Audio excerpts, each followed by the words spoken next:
Good evening बच्चों। आज अपन start कर रहे हैं दृढ़ पिंड गति और कणों के निकाय के गति। दृढ़ पिंड गति, रिजिड बॉडी, रोटेशनल मोशन।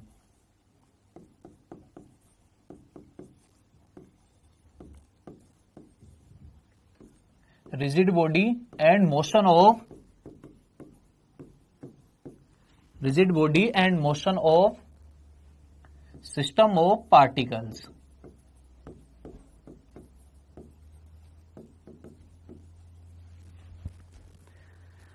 तो बच्चों, मेरा नाम लालकृष्ण शर्मा, 6 साल से मैं इस कोचिंग इंडस्ट्री में हूं और अब तुम्हारी फिजिक्स वाली क्लास जो है वो मैं कंटिन्यू करूंगा।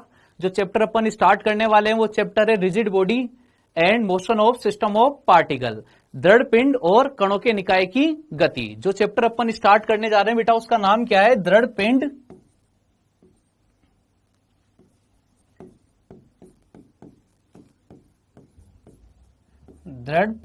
एवं कणों के निकाय की गति।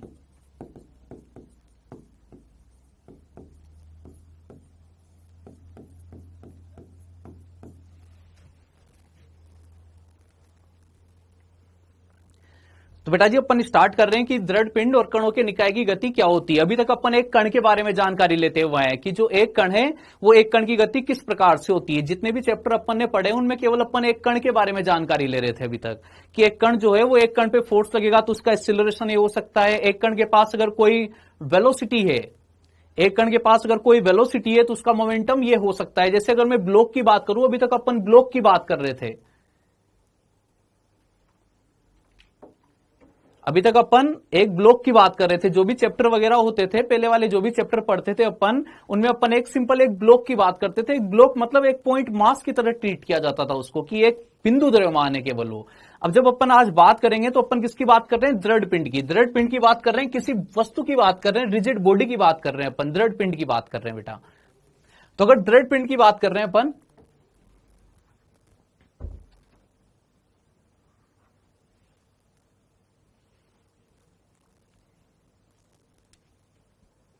ये मैं कहां आ गई हूं, हम कहां हैं पता नहीं। ओके बच्चों, गुड इवनिंग। तुम्हें पता लग जाएगा, सब तुम क्लास में ही हो, फिजिक्स की क्लास में ही हो, ऐसा कोई घबराने वाली बात नहीं है। फिजिक्स की क्लास है तुम्हारी और अपन ने नया चैप्टर स्टार्ट किया है। कौन सा है? दृढ़ पिंड एवं कणों के निकाय की गति। तो मैं दृढ़ पिंड की बात कर रहा हूं कि रिजिड बॉडी किसको बोला जाएगा। अभी तक अपन जो भी बात कर रहे थे एक ब्लॉक की बात करते थे, तो ब्लॉक को जो है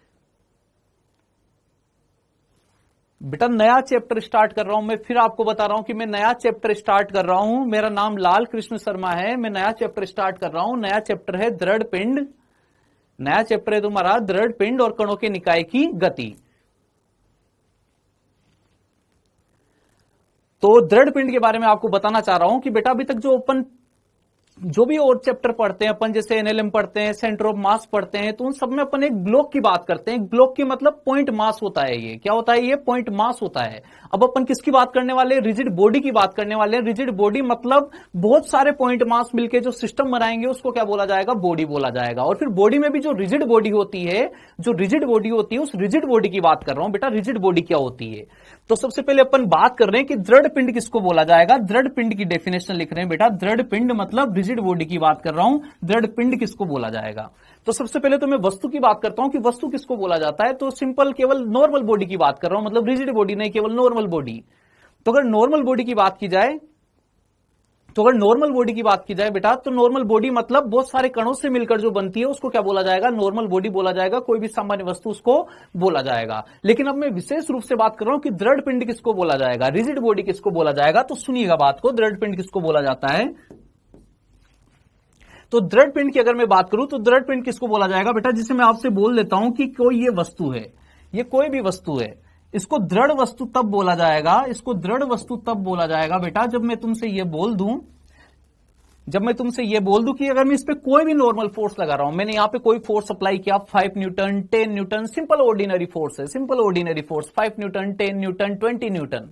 अगर ये सब अगर मैं नॉर्मल फोर्स इस पे अप्लाई करता हूं तो इससे इसकी शेप में कोई चेंज नहीं होता है, इसकी शेप और साइज में कोई चेंज ना हो। मैं इस पे नॉर्मल जब भी ऑर्डिनरी फोर्स अप्लाई करूं तो इसकी शेप और साइज में कोई चेंज ना हो।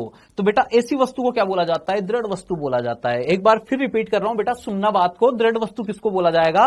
तो दृढ़ वस्तु क्या है? जैसे कोई भी वस्तु है, अगर मैं उस पर फोर्स लगाऊं तो उसकी शेप और साइज चेंज नहीं होनी चाहिए, उसको क्या बोला जाएगा? दृढ़ वस्तु बोला जाएगा। कोई भी सामान्य बल आरोपित करने पर, कोई भी सामान्य बल आरोपित करने पर, कोई भी सामान्य बल आरोपित करने पर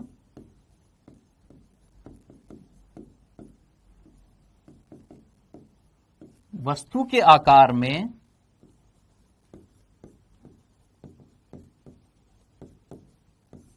वस्तु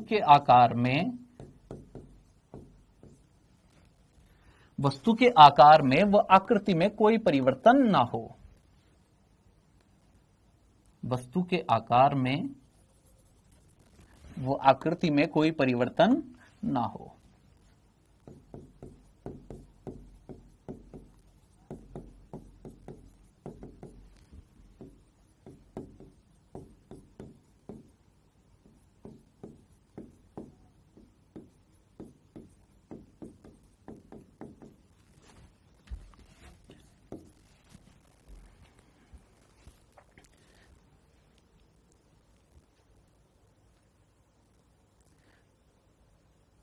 तो बेटा सुनिएगा बात को। अपन बात कर रहे हैं किसकी? दृढ़ पिंड की। सबसे पहले थोड़ा दृढ़ पिंड की फील की बात कर रहा हूं मैं, कि कोई भी सामान्य बल अगर जब भी मैं वस्तु पे आरोपित करूं तो उसके आकार और आकृति में कोई परिवर्तन नहीं होना चाहिए, उसके आकार और आकृति में कोई परिवर्तन नहीं होना चाहिए। जैसे मान लीजिए मैं किसी भी चीज की बात करूं, किसी भी वस्तु की बात करूं, नॉर्मल कोई भी वस्तु ले लेता हूं मैं।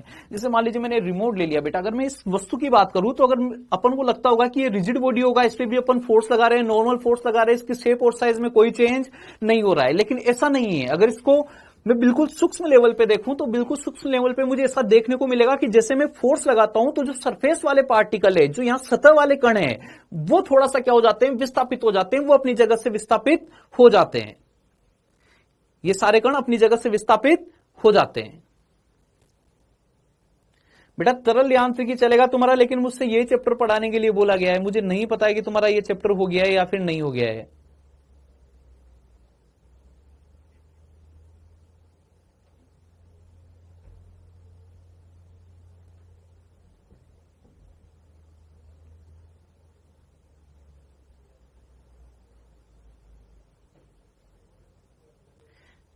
एक बार मुझे कंफर्म कर दीजिए बेटा कि ये चैप्टर तुम्हारा हो तो नहीं गया है। चैप्टर नहीं पढ़ा है ना तुमने अभी ये?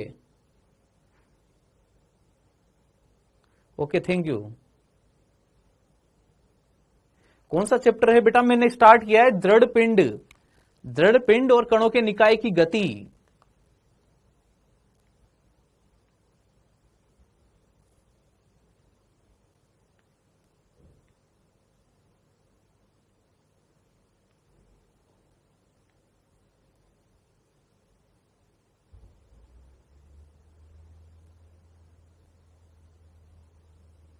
ठीक है, नहीं हुआ है। Okay, done.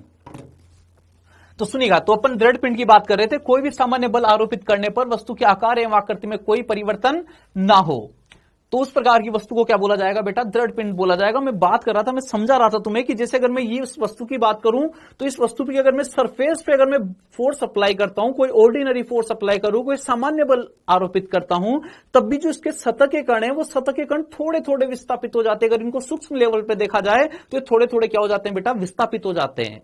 इसलिए अपन बोलेंगे बेटा कि ये वस्तु जो है ये कोई रिजिड बॉडी नहीं है, इसको रिजिड बॉडी नहीं बोला जा सकता।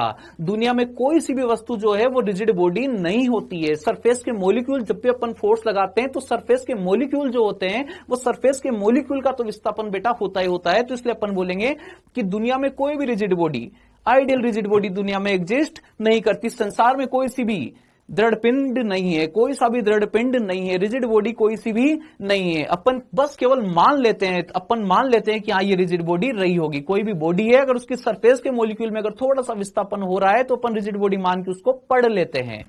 बस अपन केवल उनको पढ़ लेते हैं रिजिड बॉडी मान के। लेकिन ऐसा नहीं है कि मतलब रिजिड बॉडी रियल लाइफ में एग्जिस्ट करती है। रिजिड बॉडी रियल लाइफ में बेटा एग्जिस्ट नहीं करती है।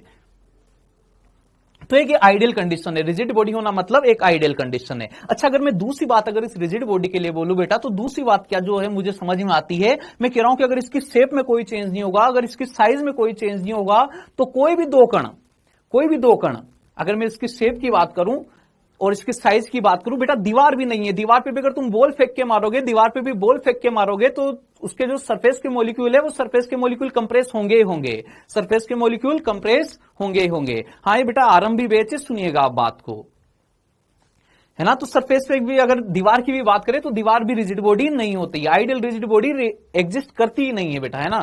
अब सेकंड केस की बात कर रहा हूं कि सेकंड पॉइंट जो मुझे समझ में आ रहा है यहां से, वो सेकंड पॉइंट मुझे ये समझ में आता है कि अगर इसकी शेप में भी कोई चेंज नहीं हुआ और इसकी साइज में भी कोई चेंज नहीं हुआ, शेप में भी कोई चेंज नहीं हुआ, साइज में भी कोई चेंज नहीं हुआ, यानी कोई से भी दो कण की बात कर लूं मैं, उन दो कण के बीच की दूरी जो पहले थी वही बाद में भी रहेगी, वो कभी परिवर्तित नहीं होगी। यहां वाला कण, यहां वाला कण, यहां वाला कण, यहां वाला कण, इन दो के बीच की दूरी हमेशा यही बनी रहेगी, इसकी शेप में चेंज नहीं हो सकता, इसकी साइज में चेंज नहीं हो सकता, तो इन दो कणों के मध्य की दूरी में भी कभी कोई परिवर्तन नहीं हो सकता है। समझ पा रहे हो क्या तुम मेरी बात को?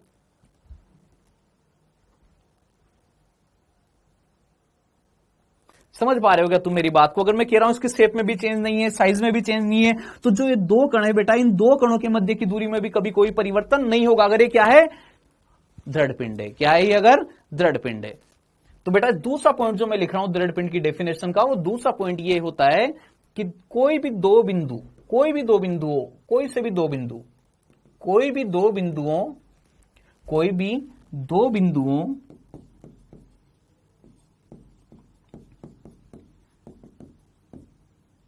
कोई भी दो बिंदुओं के मध्य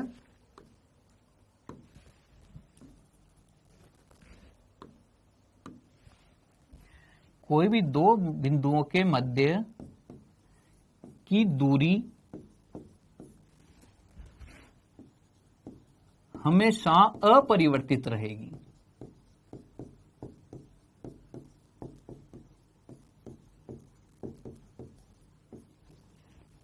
कोई भी दो बिंदुओं के मध्य की दूरी हमेशा अपरिवर्तित रहेगी। तो बेटा ये रिजिड बॉडी की डेफिनेशन से रिजिड बॉडी के बारे में अपन जान रहे थे, दृढ़ पिंड के बारे में जान रहे थे। दृढ़ पिंड क्या होता है? क्या होता है दृढ़ पिंड? जो दृढ़ पिंड की अपन बेटा बात कर रहे हैं, तो दृढ़ पिंड ये होता है कि कोई भी सामान्य बल उस पर आरोपित किया जाएगा, तो कोई भी सामान्य बल आरोपित करने पर उसके शेप और साइज में कोई परिवर्तन नहीं होगा। और शेप और साइज में अगर कोई परिवर्तन नहीं होगा, तो मैं बोल सकता हूं कि अगर इस वस्तु की शेप और साइज में कोई परिवर्तन नहीं हो रहा है, तो कोई भी दो बिंदु हो उनके मध्य की दूरी में भी कोई परिवर्तन नहीं होगा। डन बेटा, चले आगे। इसके बाद में बेटा, इसके बाद में अपन बात कर रहे हैं कि गति के प्रकार कौन कौन से होते हैं। जैसे दृढ़ पिंड की बात करी, तो दृढ़ पिंड जो है किस किस प्रकार की गति कर सकता है, इसकी गति की बात कर रहा हूं मैं, कि इसकी गति किस किस प्रकार की हो सकती है। जो दृढ़ पिंड रहेगा उस दृढ़ पिंड की गति किस प्रकार की हो सकती है। बहुत सारे कणों से मिलकर बना हुआ कोई निकाय है जिसको क्या बोला जा रहा है? दृढ़ पिंड बोला जा रहा है। जी बेटा, ये फर्स्ट स्लाइड है, अभी फर्स्ट स्लाइड है ना, टेंशन लेने की कोई जरूरत नहीं। फर्स्ट स्लाइड थी, दृढ़ पिंड की डेफिनेशन पढ़ी। अब दृढ़ पिंड की गति की बात कर रहा हूं मैं। दृढ़ पिंड मतलब बहुत सारे कणों से मिलकर बना हुआ कोई निकाय है जिसकी शेप और साइज में कोई चेंज नहीं होता है, कोई भी दो कणों के मध्य की दूरी में कोई परिवर्तन नहीं होता है। कोई भी दो कण है उनके मध्य की दूरी क्या बनी रहेगी? नियत बनी रहेगी। तो ठीक है बेटा, अब इसके बारे में अपन बात कर चुके हैं, दृढ़ पिंड होता है। इसकी गति किस किस प्रकार की है, तो गति की बात कर रहा हूं बेटा। सबसे पहले, सबसे फर्स्ट नंबर, गति के प्रकार।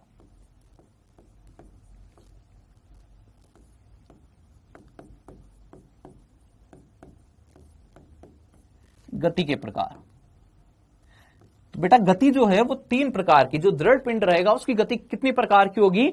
तीन प्रकार की। तो बेटा दृढ़ पिंड की गति की बात कर रहा हूं कि जो गति के प्रकार होते हैं वो कौन से होते हैं। तो दृढ़ पिंड की जो फर्स्ट टाइप की गति की बात कर रहा हूं वो होती है पूर्ण स्थानांतरण गति। पूर्ण स्थानांतरण गति।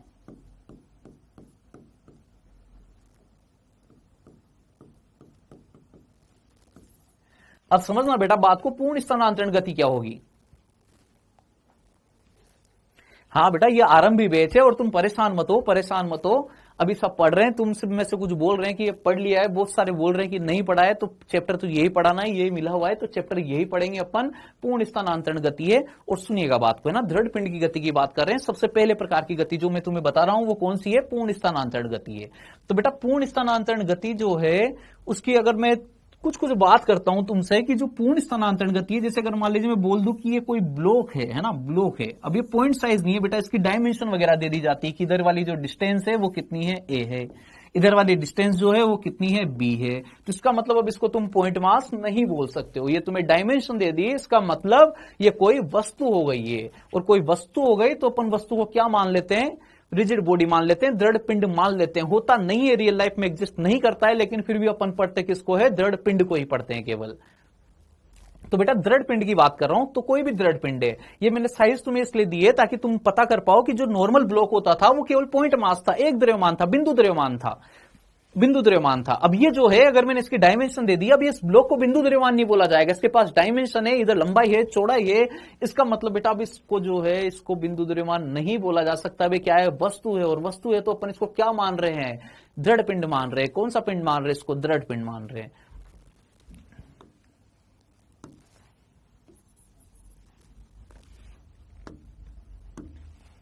तो अब दृढ़ पिंड की कुछ कुछ बातें तुमसे कर रहा हूं मैं ना, जैसे मान लीजिए कोई सरफेस है, सरफेस पे मैंने इसको रखा हुआ है, ये कोई सरफेस थी, इस सरफेस पे मैंने इसको ब्लॉक को रखा हुआ है। ब्लॉक जो है कौन सा है, दृढ़ पिंड है। दृढ़ पिंड है मतलब किसके शेप और साइज में कोई चेंज नहीं होगा। अब प्योर ट्रांसलेशनल मोशन की बात कर रहा हूं, प्योर ट्रांसलेशनल मोशन, पूर्ण स्थानांतरण गति या फिर शुद्ध स्थानांतरण गति, प्योर ट्रांसलेशनल मोशन।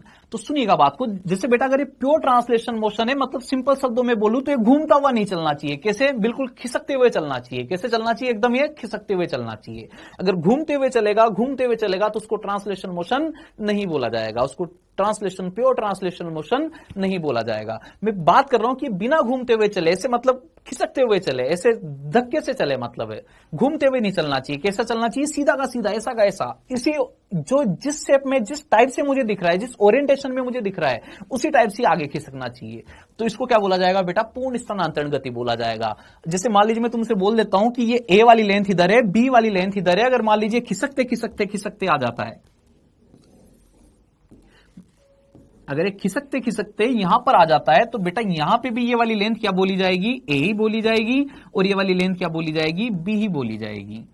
मतलब इसके ओरिएंटेशन में कोई चेंज नहीं हुआ है, इसके ओरिएंटेशन में कोई चेंज नहीं हुआ है ना। आप सुनिएगा बात को कि ऐसे ये दृढ़ पिंड है, दृढ़ पिंड के लिए मैं तुमसे बोल रहा हूं कि बहुत सारे कण है, बहुत सारे कण इसमें, इनफाइनाइट कण है, बहुत सारे कण है।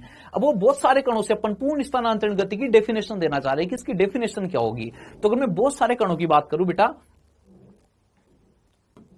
तो मैंने बोल दिया कि ये फर्स्ट पार्टिकल, ये वाला सेकंड पार्टिकल, ये वाला थर्ड पार्टिकल, ये फोर्थ पार्टिकल, ये फिफ्थ पार्टिकल, ये सिक्स्थ पार्टिकल, ये सेवंथ पार्टिकल, ये एट पार्टिकल, है ना। ये 8 कणों की मैं बात कर रहा हूं, इसके अलावा इसमें अनंत कण है, इनफाइनाइट पार्टिकल है, इनफाइनाइट पार्टिकल है ना। लेकिन मैं किन की बात कर रहा हूं, केवल 8 कण की, इन 8 कण को ऑब्जर्व कर रहा हूं केवल, है ना। तो सुनिएगा बात को, ये वाला कण जो है, जब ये वस्तु यहां पे पहुंची होगी तो क्या ये वाला कण भी यहां पे आ चुका होगा। ऐसे सेकंड वाले कण की बात, इस वाले कण की बात करूं तो ये वाला कण इस जगह पे आ चुका होगा। इस वाले कण की बात करूं तो ये वाला कण इस जगह पे आ चुका होगा। इन बीच वाले 2 कणों की बात करूं तो ये इस स्थिति पे आ चुके होंगे। इन वाले सारे कणों की बात करूं तो ये इन वाली स्थिति पे रहे होंगे। अब बेटा इन सारे कणों की, अगर मैं इन सारे कणों के लिए अगर मैं बोलूं कि इन सारे कणों के लिए क्या चीज कॉमन है, तो मुझे ऐसा देखने को मिलेगा कि इन सारे कणों के लिए विस्थापन जो है, वो विस्थापन सबका क्या है, सेम है। सबका विस्थापन क्या है, सेम है। यहां पर जितने भी कण है बेटा, उन सारों का विस्थापन क्या आ रहा है, सेम आ रहा है। देखो ये पहले नंबर वाला कण, ये जितना ये एस चला होगा, तो ये भी कितना चला है, एस। ये भी कितना चला है, एस। ये भी कितना चला है, एस। ये भी कितना चलेगा, एस। ये भी कितना चलेगा, एस। सबके सारे कणों का विस्थापन क्या होगा बेटा, सेम होगा। और वो एग्जैक्ट किसके इक्वल होगा, द्रव्यमान केंद्र के विस्थापन के इक्वल होगा। किसके इक्वल होगा, एग्जैक्ट द्रव्यमान केंद्र के विस्थापन के इक्वल होगा। जितने भी कण है, अगर मैं बोल रहा हूं कि वस्तु की कौन सी गति हो रही है, पूर्ण स्थानांतरण गति हो रही है, प्योर ट्रांसलेशनल मोशन है, तो प्योर ट्रांसलेशनल मोशन किसको बोला जाएगा, तो प्योर ट्रांसलेशनल मोशन किसको बोला जाएगा बेटा कि कोई भी वस्तु है, कोई भी वस्तु के जितने भी कण है सबका विस्थापन क्या हो, सेम हो, किसी के भी विस्थापन में कोई चेंज नहीं होना चाहिए। पहले का विस्थापन S1 है तो दूसरे का भी S1 हो, तीसरे का भी S1 हो, चौथे का भी S1 हो, सबका S1 विस्थापन हो। जब सबका विस्थापन क्या होगा, सेम होगा बेटा, तो इस प्रकार की गति को क्या बोला जाएगा, पूर्ण स्थानांतरण गति बोला जाएगा, पूर्ण स्थानांतरण गति बोला जाएगा। अच्छा, विस्थापन सबका सेम हो रहा है, विस्थापन सबका सेम हो रहा है, फिर मैं दूसरे पॉइंट की ओर बात कर रहा हूं कि दूसरे पॉइंट, जैसे मान लीजिए पर्टिकुलर किसी इंस्टेंट पे बात करूं, किसी क्षण पे बात कर रहा हूं, जिस क्षण पे पूरी वस्तु,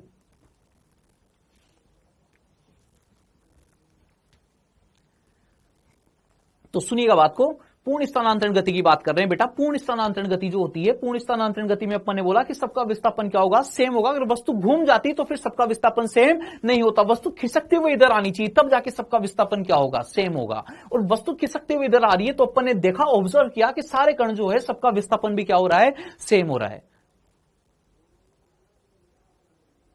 तो सबका विस्थापन सेम है बेटा। तो पहली डेफिनेशन ये हो गई कि जितने भी कण होते हैं, अगर सभी कणों का विस्थापन सेम हो, सभी कणों का अगर विस्थापन सेम हो, तो अपन बोलेंगे कि यहां पर कौन सी गति हुई है, पूर्ण स्थानांतरण गति हुई है। इसके अलावा तो सभी कणों का विस्थापन सेम हो, सभी कणों का विस्थापन सेम हो।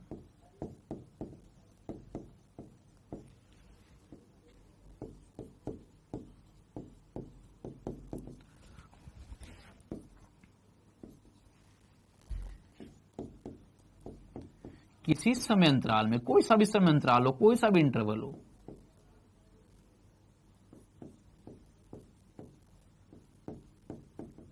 किसी समय अंतराल में सभी कणों का विस्थापन क्या होना चाहिए बेटा, सेम होना चाहिए।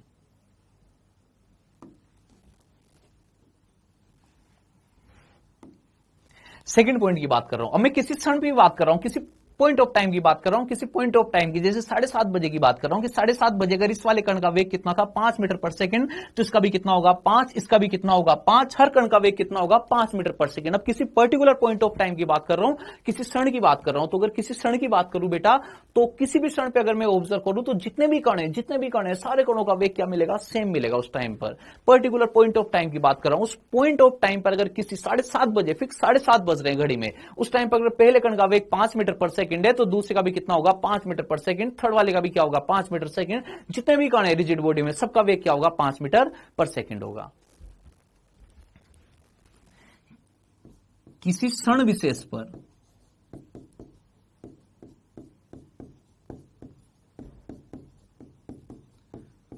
विशेष पर सभी कणों का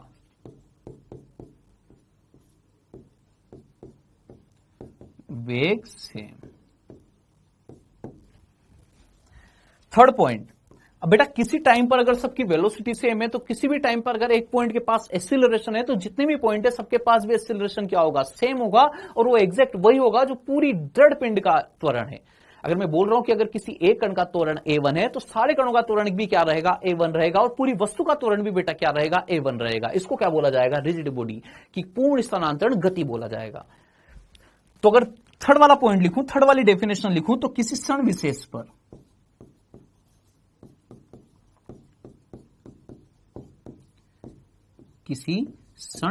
पर सभी कणों का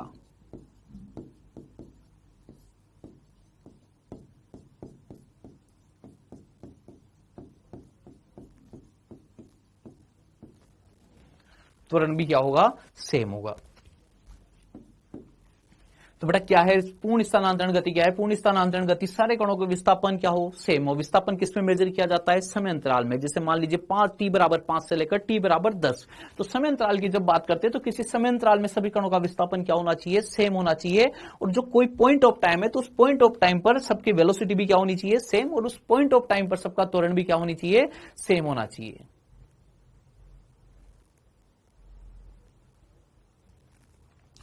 तो ठीक है बेटा, अब इसके बाद में अपन ये वाला पूर्ण स्थानांतरण गति की डेफिनेशन अपन पढ़ चुके हैं। सबका विस्थापन सेम होगा, सबका वेग सेम होगा, और समस्त कणों का त्वरण भी क्या होगा, सेम होगा।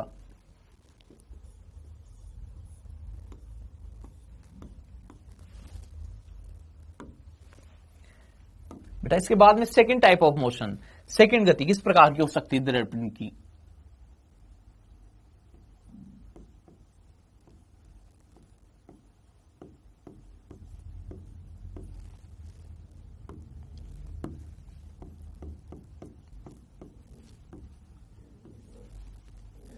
शुद्ध घूर्णन गति।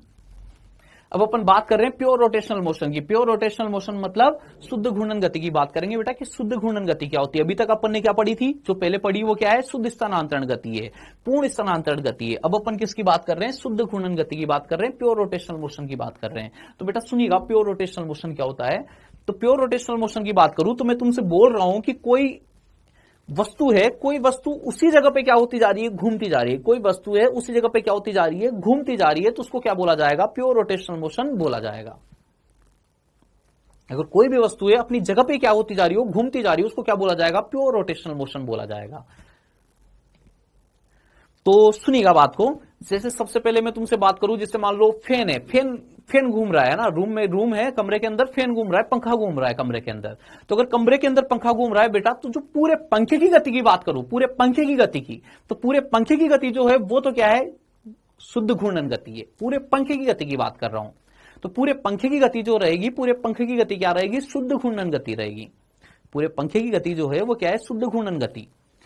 लेकिन बेटा शुद्ध घूर्णन गति जो रोटेशनल मोशन है और सर्कुलर मोशन है, उसमें अपन को कोई कंफ्यूजन नहीं रखना है। सर्कुलर मोशन क्या है, सर्कुलर मोशन अपन एक पॉइंट का मोशन पढ़ते थे कि कोई पॉइंट मास है, वो पॉइंट मास जो है वो पॉइंट मास किसी पर्टिकुलर पॉइंट के चारों तरफ क्या लगा रहा है, चक्कर लगा रहा है। पॉइंट मास जो है किसी पर्टिकुलर पॉइंट के अबाउट, कोई पॉइंट मास है वो किसी बिंदु के चारों तरफ क्या करता जा रहा है, घूमता जा रहा है, चक्कर लगाता जा रहा है। ये क्या है, सर्कुलर मोशन है। जब कोई वस्तु है वो पूरी की पूरी घूमने लग जाए तो वस्तु के मोशन को क्या बोला जाएगा बेटा, घूर्णन गति बोला जाएगा। सिंपल से एग्जांपल अपन फैन की बात कर रहे थे, तो अगर पूरे पंखे की गति देखा जाए तो पूरे पंखे की गति तो क्या है, शुद्ध घूर्णन गति है। पूरे पंखे की गति की बात कर रहा हूं, पूरा पंखा घूम रहा है, पूरे पंखे को अगर ऑब्जर्व करूं तो पूरा पंखा जो रहेगा बेटा वो पूरा, तो बेटा पूरे पंखे की बात की जा रही है, तो पूरे पंखे की गति,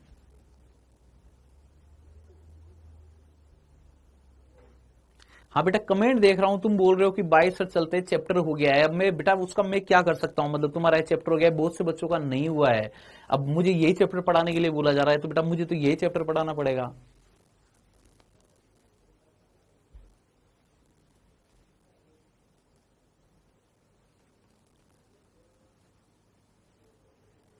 हाँ बेटा कमेंट देख लिया, एक बार नहीं मैंने बहुत बार देख लिए हैं।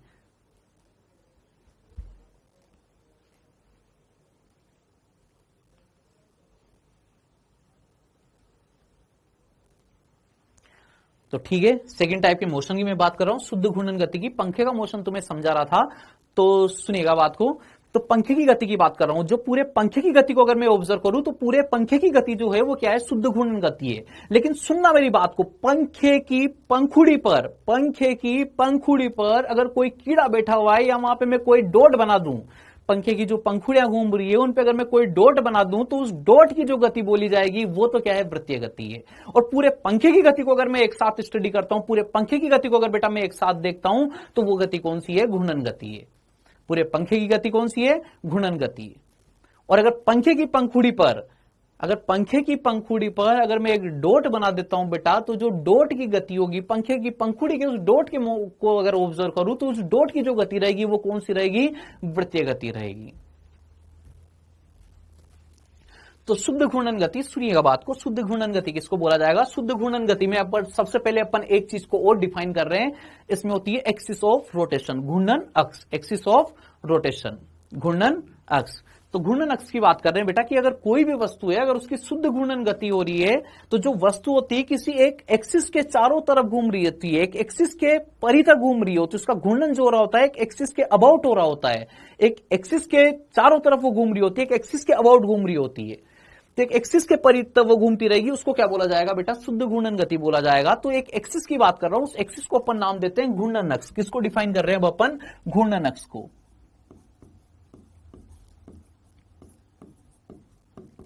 घूर्णन अक्ष, एक्सिस ऑफ रोटेशन, क्या बोला जाएगा बेटा इसको, एक्सिस ऑफ रोटेशन।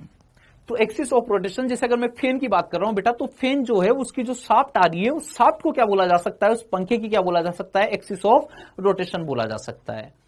क्या बोला जा सकता है उसको, एक्सिस ऑफ रोटेशन। किसकी बोला जा सकता है बेटा, पंखे की एक्सिस ऑफ रोटेशन बोला जा सकता है उसको। तो बेटा पंखे की गति की बात कर रहा था, तो कोई भी वस्तु हो जब वो घूर्णन करती है तो वो जिस इमेजनरी लाइन, कोई इमेजनरी लाइन होती है, उस इमेजनरी लाइन के चारों तरफ सारे पार्टिकल उस इमेजनरी लाइन के चारों तरफ क्या कर रहे होते हैं, सर्कुलर मोशन कर रहे होते हैं, उस टाइप की गति को क्या बोला जाता है, शुद्ध घूर्णन गति बोला जाता है। और जिस एक्स के अबाउट, जिस इमेजनरी लाइन के अबाउट वो चारों, जिस इमेजनरी लाइन के चक्कर लगा रहे हैं वो, उस इमेजनरी लाइन को क्या बोला जाएगा बेटा, एक्सिस ऑफ रोटेशन, घूर्णन अक्ष बोला जाएगा। जैसे अगर मैं सिंपल सी बात करूं, एक फोटो बना रहा हूं यहां पे, अगर इस फोटो की बात करूं, अगर इस फोटो को मैं क्या बोल देता हूं, दृढ़ पिंड बोल देता हूं इस फोटो को, और मैं बोल देता हूं कि ये कोई इमेजनरी लाइन है, कोई इमेजनरी लाइन है जिसके पॉइंट को मैंने जोड़ते हुए बनाई है, इसको क्या बोला जाएगा, घूर्णन अक्ष। अगर ये इसके चारों तरफ अगर ओमेगा वेलोसिटी से घूम रहा है तो मैं इस एक्सिस को क्या बोलूंगा बेटा, घूर्णन अक्ष बोलूंगा। घूर्णन अक्ष कोई ऐसा नहीं होता है कि रियल लाइफ में एग्जिस्ट करती है। घूर्णन अक्ष कोई इमेजनरी लाइन है, वो इमेजनरी लाइन जिसपे आने वाले पॉइंट जो है, उस पे आने वाले पॉइंट तो वहीं के वहीं बने रहते हैं, लेकिन उसके आइट साइड वाले जो पॉइंट रहेंगे वो इस एक्सिस के चारों तरफ क्या करते हुए मिलेंगे, वृत्तीय गति करते हुए मिलेंगे। इस एक्सिस को क्या बोला जाएगा, तो इस एक्सिस को क्या बोला जाएगा बेटा, इस एक्सिस को क्या बोला जाएगा, एक्सिस ऑफ रोटेशन बोल दिया जाएगा। एक्सिस ऑफ रोटेशन क्या है, कोई इमेजनरी लाइन है, कोई इमेजनरी लाइन है बेटा। एक्सिस ऑफ रोटेशन क्या है, कोई इमेजनरी लाइन है, उस इमेजनरी लाइन की बात कर रहा हूं, उस इमेजनरी लाइन की बात कर रहा हूं। तो कोई बेटा इमेजनरी लाइन है, इस इमेजनरी लाइन की बात कर रहा हूं। इमेजनरी लाइन ऐसी लाइन है कि दृढ़ पिंड का हर कण उस एक्सिस के चारों तरफ चक्कर लगाता हुआ नजर आए, उस एक्सिस के जो बिंदु है उनके परित वृत्तीय गति करता नजर आए, तो इस वाले एक्सिस को क्या बोल दिया जाएगा, एक्सिस ऑफ रोटेशन। इस लाइन को क्या बोल दिया जाएगा, एक्सिस ऑफ रोटेशन बोल दिया जाएगा। कोई क्या होती है, इमेजनरी लाइन है, क्या है, काल्पनिक रेखा है, काल्पनिक रेखा इमेजनरी लाइन है बेटा। एक्सिस ऑफ रोटेशन क्या है, कोई भी वस्तु है अगर उसकी प्योर रोटेशनल मोशन हो रहा है, प्योर रोटेशनल मोशन हो रहा है, तो उसमें कोई एक ऐसी काल्पनिक रेखा होती है, ऐसी काल्पनिक रेखा होती है जिसके चारों तरफ बिंदु क्या करते रहेंगे, जिसके चारों तरफ एक कण क्या अलग करते रहेंगे, चक्कर लगाते रहेंगे, जिसके परित समस्त कण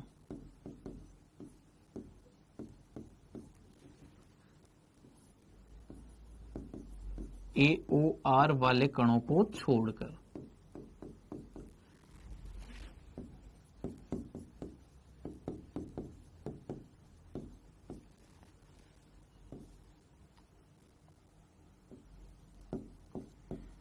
वृत्तीय गति करते हैं, वृत्तीय गति करते हैं। तो बेटा एक्सिस ऑफ रोटेशन क्या है कि एक्सिस ऑफ रोटेशन वाले जो कण है वो किसी के चक्कर नहीं लगा रहे, वो तो वहीं के वहीं पे, कोई भी कण है वहीं का वहीं घूम रहा है, वो किसी के चक्कर नहीं लगा रहे हैं। लेकिन एक्सिस ऑफ, ये एक्सिस ऑफ रोटेशन, अब इस वाले कण की बात करूं, इस वाले कण की, तो ये कण ऐसे घूम के आ रहा होगा पूरा, इसका मोशन ऐसे, जब ये वस्तु घूमेगी तो ये कण जो है इस वृत्तीय पथ पे गति कर रहा होगा।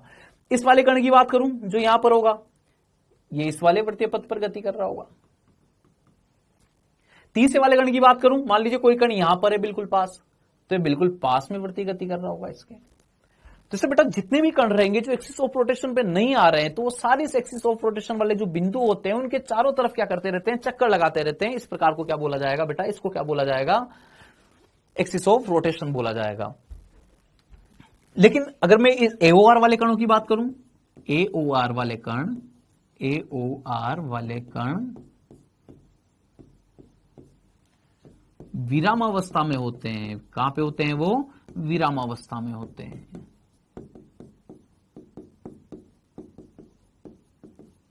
AOR वाले कण कहां पे होते हैं, विरामावस्था में, रेस्ट वाली कंडीशन में होते हैं।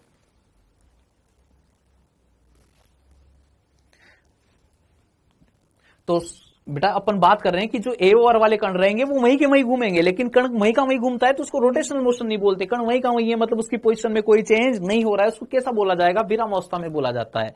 जब कोई कण है अगर उसकी स्थिति में कोई परिवर्तन नहीं हो रहा है, तो अगर उसकी स्थिति में कोई परिवर्तन नहीं हो रहा है, उसकी स्थिति में अगर कोई परिवर्तन नहीं होगा तो वो कण सारे जो है वो कहां पर रहेंगे, axis of rotation. Axis of rotation वाले कण वो होंगे जिनकी स्थिति में कोई परिवर्तन नहीं होगा। आइट साइड वाले कण वो रहेंगे जिनकी स्थिति में क्या होता रहेगा, परिवर्तन होता रहेगा। जिसे वस्तु थोड़ा घूमेगी उनकी स्थिति में भी क्या हो जाएगा, परिवर्तन हो जाएगा। तो AOR वाले कण जो होते हैं वो कहां पर होते हैं, विरामावस्था में होते हैं। लेकिन बेटा ये अभी तक जो मैं बात कर रहा था, ये अभी तक मैं बात किसकी कर रहा हूं, अभी तक बात मैं इसकी कर रहा हूं कि जब एक्सिस ऑफ रोटेशन कहां पे होती है, इनसाइड द बॉडी। ये एक्सिस ऑफ रोटेशन कहां पर है, इनसाइड द बॉडी।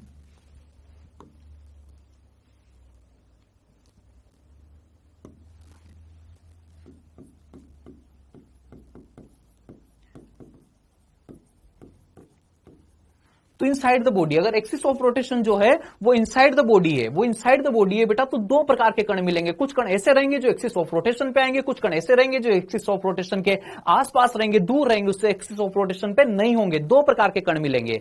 तो अगर मैं बोल रहा हूं कि एक्सिस ऑफ रोटेशन वाले जो कण है, एओआर वाले जो कण है, एओआर वाले कण कहां पे होते हैं? विराम अवस्था में होते हैं। वो कहीं एक जगह से दूसरी जगह पे मूव नहीं करते हैं, वो घूमेंगे नहीं, वो वहीं के वहीं रोटेट होते रहेंगे, उनकी स्थिति में कोई परिवर्तन नहीं होगा।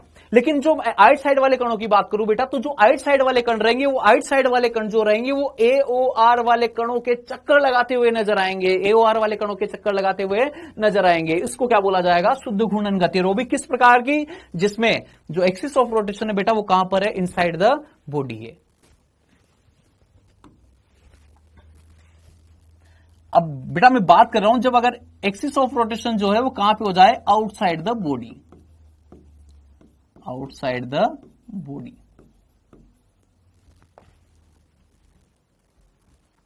आउटसाइड द बॉडी, जैसे मान लीजिए मैंने बोला कोई ऐसे प्लास्टिक की बॉल है, बड़ी सी प्लास्टिक की बॉल है, बड़ी सी प्लास्टिक की बॉल को मैं रस्सी से बांध के ऐसे घुमा रहा हूं, ऐसे रस्सी से बांध के ऐसे घुमा रहा हूं। बड़ी प्लास्टिक की बॉल है, वस्तु है, पॉइंट मास की बात नहीं कर रहा हूं, पूरी वस्तु है, पूरी वस्तु है। मैं उसको यहां से घुमा रहा हूं बेटा, यहां से, इस जगह से मेरे हाथ से इसको होल्ड करके रस्सी को यहां से घुमा रहा हूं।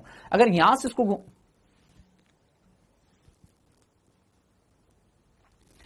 तो बेटा outside the body axis of rotation की बात कर रहा हूं। अगर जो बॉडी एक्सिस ऑफ रोटेशन है वो अगर कहीं इधर है, आउटसाइड द बॉडी है, उसका एग्जांपल दे रहा था मैं तुम्हें कि अगर कोई प्लास्टिक की बॉल है, अगर कोई प्लास्टिक की बॉल है बेटा, तो अगर प्लास्टिक की बॉल को मैं रस्सी से बांध के अगर घुमाता हूं तो बेटा एक्सिस ऑफ रोटेशन जो है वो इमेजनरी लाइन जो है वो जहां पे मैं खड़ा हुआ हूं उस वाली जगह पे वो इमेजनरी लाइन होगी, और जो वस्तु रहेगी वो वस्तु मुझसे कुछ दूरी पर, जैसे मान लीजिए एल लंबाई की रस्सी है, तो एल लंबाई दूर जो है वस्तु मुझसे चारों तरफ क्या कर रही है? चक्कर लगाती जा रही है।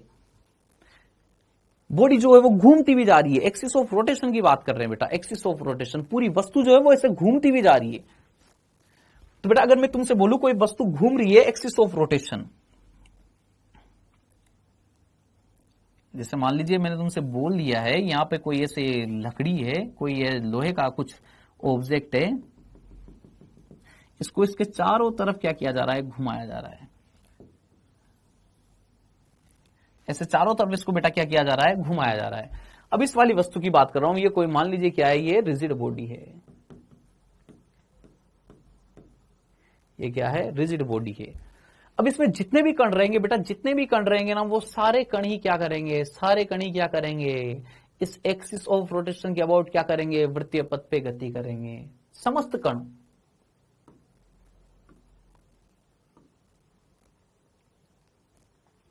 ये जितने भी एक्सिस ऑफ रोटेशन है बेटा, इस एक्सिस ऑफ रोटेशन के चारों तरफ ये कण क्या करते हुए मिलेंगे? चक्कर लगाते हुए मिलेंगे, घूमते हुए मिलेंगे बेटा, है ना? Axis of rotation. घूर्णन अक्ष की बात कर रहा हूं बेटा, घूर्णन अक्ष, एक्सिस ऑफ रोटेशन, घूर्णन अक्ष। और ये क्या है? दृढ़ पिंड। एक्सिस ऑफ रोटेशन किधर की तरफ है? आउटसाइड द बॉडी है, बॉडी है यहां पे ऐसे घूमती जा रही है, चारों तरफ इसके चक्कर लगाती जा रही है। इस वाली बॉडी की बात कर रहा हूं, पूरा सिस्टम ये है, पूरा सिस्टम जो है रोटेशनल मोशन कर रहा है, घूमता जा रहा है, पूरा सिस्टम जो है वो रोटेशनल मोशन करता जा रहा है। लेकिन ये पूरा सिस्टम दो ऑब्जेक्ट से मिलकर बना है, एक यहाँ पे रोड लगी हुई है और एक यहाँ पे कोई स्फीयर लगा हुआ है, कोई गोला लगा हुआ है। एक तो छड़ है और छड़ से किसको कनेक्ट किया हुआ है? गोले को कनेक्ट किया हुआ है। तो अगर मैं तुमसे बोल रहा हूं इस गोले की बात कर रहा हूं, तो इस गोले के जितने भी कण रहेंगे बेटा, वो गोले के सारे कण मुझे क्या करते हुए मिलेंगे? इस वृत्ताकार पथ पे घूमते हुए मिलेंगे। किस वृत्ताकार पाथ पे? जिनका सेंटर क्या होगा? ये वाली लाइन होगी। जिनका सेंटर क्या होगा बेटा? ये वाली लाइन होगी, एक्सिस ऑफ रोटेशन होगी। तो इसमें समस्त कण, कोई सा भी कण विरामावस्था में नहीं होता है, समस्त कण। इस वाली वस्तु की बात कर रहा हूं, समस्त कण,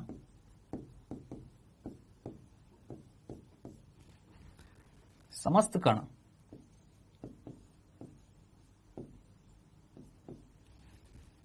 के परितः वृत्तीय गति करेंगे।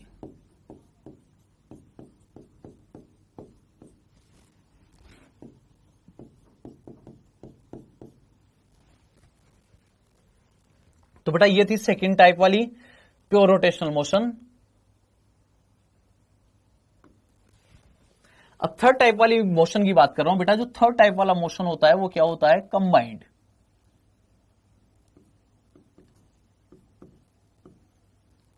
स्थानांतरण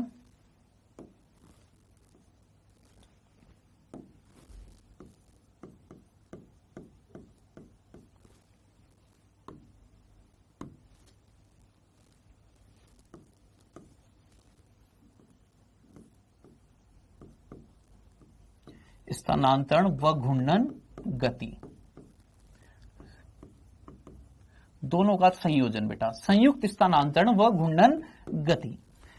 स्थानांतरण गति भी है, स्थानांतरण गति भी है और घूर्णन गति भी है, और दोनों का कंबाइंड है, मिक्सचर है दोनों का, combined translational and rotational motion. अब सुनना भाई बात को, जो मैं एग्जांपल दे रहा हूं उसको समझना बात को, है ना। जैसे मान लीजिए पहिया है, पहिया था, मतलब पहिया जो साइकिल का पहिया होता है, तो साइकिल के पहिए की बात कर रहा हूं। साइकिल का पहिया अपनी जगह पे वहीं का वहीं नहीं घूमता है, साइकिल का पहिया है वो अपनी जगह पे नहीं घूमता है, वो किधर भी बढ़ता जाएगा, आगे भी बढ़ता जाएगा, वो जो है वो आगे भी बढ़ता जाएगा। बेटा अगर मैं तुमसे बात कर रहा हूं कि साइकिल का पहिया है, तो साइकिल का पहिया अपनी की अपनी जगह पे नहीं घूमता, पंखे की बात कर रहा था, पंखा अपनी जगह पे घूमता है, कहीं बढ़ता नहीं है, इधर उधर नहीं जाता है कहीं पे। ऐसा नहीं कि तुम्हारे रूम में घूम रहा है, तुम्हारे रूम से घूमते घूमते दूसरे रूम में चला गया। लेकिन साइकिल का पहिया एक जगह पे नहीं घूमता है, साइकिल का पहिया एक जगह पे नहीं घूमता है, साइकिल का पहिया एक जगह पे नहीं घूमेगा। साइकिल का पहिया क्या होगा, घूमने के साथ साथ किधर भी चलेगा, आगे भी चलेगा, रोड पे ट्रेवल भी करेगा।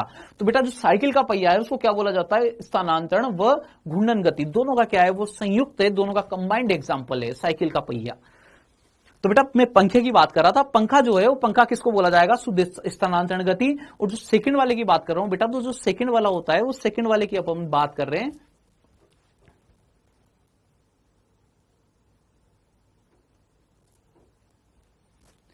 ठीक है। सुनिएगा बात, है ना। तुम लोग कमेंट किए जा रहे हो, कमेंट किए जा रहे हो, कमेंट किए जा रहे हो, लेकिन ऐसा मत सोचना मैं पढ़ नहीं रहा हूं, सब पढ़ रहा हूं मैं ना। लेकिन मतलब ऐसा है कि मैं रिएक्ट नहीं करना चाह रहा हूं उनपे, है ना। कोई काम का कमेंट आएगा तो मैं रिएक्ट कर दूंगा उनपे, ठीक है। बाकी तुम मजे ले रहे हो तो मजे लेते रहो, उसमें कोई दिक्कत वाली बात नहीं। संयुक्त स्थानांतरण व घूर्णन गति, सुनिएगा बात को, है ना। तो बेटा अपन बात कर रहे थे किसकी, एक तो पंखे की, एक किसकी बात कर रहे हैं, पंखे की। तो पंखा जो है, पंखे की गति क्या है, शुद्ध घूर्णन गति है। पंखे की गति क्या है, शुद्ध घूर्णन गति। और बात कर रहा हूं अब किसकी, साइकिल के पहिए की। साइकिल का पहिया भी घूम रहा है, लेकिन घूमने के साथ साथ क्या भी हो रहा है, वो आगे भी बढ़ता जा रहा है, वहीं का वहीं नहीं घूम रहा है। जो रूम का पंखा है, रूम का पंखा वहीं का वहीं घूमेगा। ऐसा नहीं कि चलते चलते दूसरे के रूम में पहुंच जाएगा, उसको हवा देने लग जाएगा, ऐसा नहीं होगा। जो रूम का पंखा है वो वहीं का वहीं घूमेगा, शुद्ध घूर्णन गति है। साइकिल का पहिया है, वहीं का वहीं नहीं घूमेगा, घूमने के साथ साथ किधर भी बढ़ेगा, आगे भी बढ़ेगा। तो बेटा शुद्ध घूर्णन गति इसकी बात कर रहा हूं, संयुक्त स्थानांतरण व घूर्णन गति, है ना। इसकी बात करूं तो क्या बोलते हैं अपन की जो एक्सिस ऑफ रोटेशन रहेगी, एक्सिस ऑफ रोटेशन जो है वो धरातल के सापेक्ष, धरातल के सापेक्ष गतिमान हो।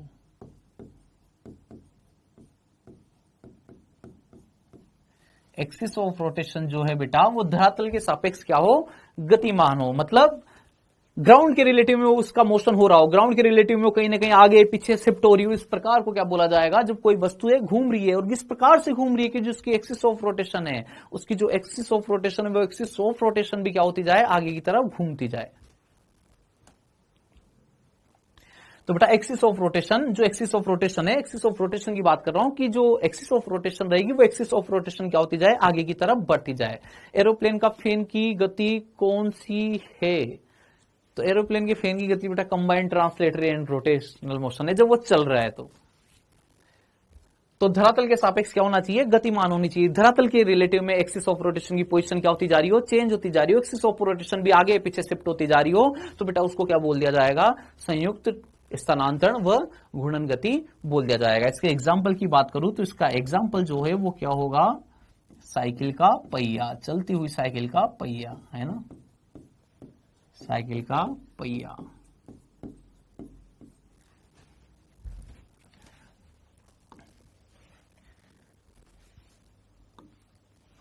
शुद्ध घूर्णन गति की बात करें तो किसकी, पंखे की गति।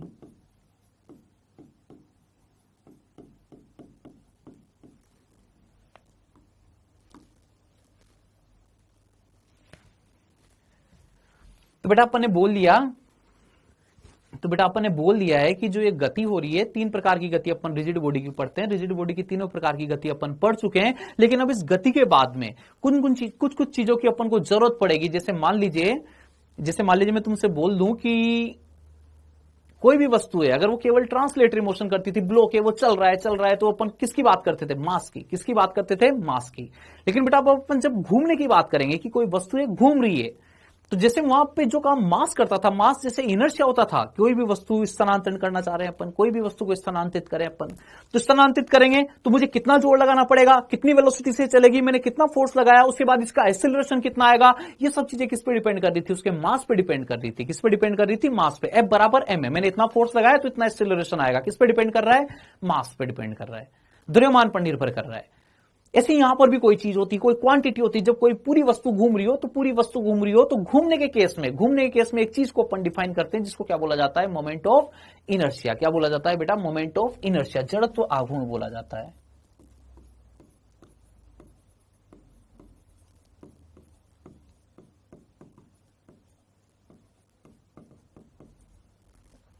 मोमेंट ऑफ इनर्शिया, जड़त्व आघूर्ण।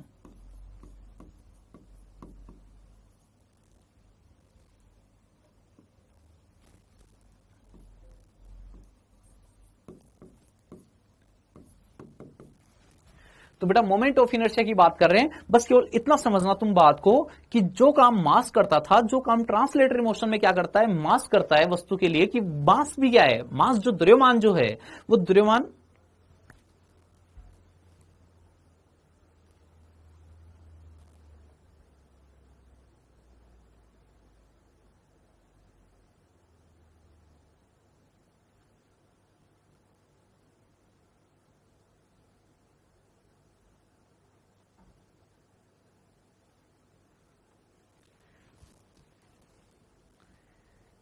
इतने लंबे लंबे कमेंट भेज रहे हो तुम, इतने लंबे लंबे कमेंट।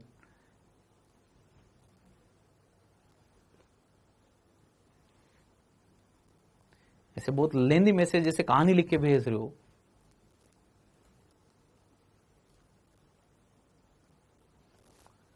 है ना? तो मोमेंट ऑफ इनर्शिया की बात कर रहे हैं बेटा, मोमेंट ऑफ इनर्शिया।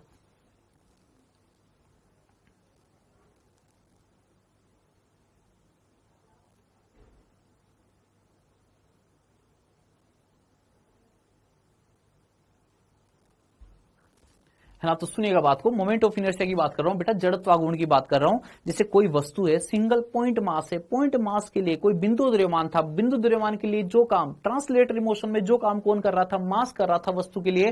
बेटा घूर्णन गति में वही ऐसी चीज काम आएगी, जड़त्वाघूर्ण। जैसे अगर मैं तुमसे बोलता हूं कि अगर स्टार्टिंग में अपन पढ़ते थे कि इनर्शिया, केवल क्या पढ़ते थे बेटा? इनर्शिया, जड़त्व पढ़ते थे। तो जड़त्व किसको बोला जाता था?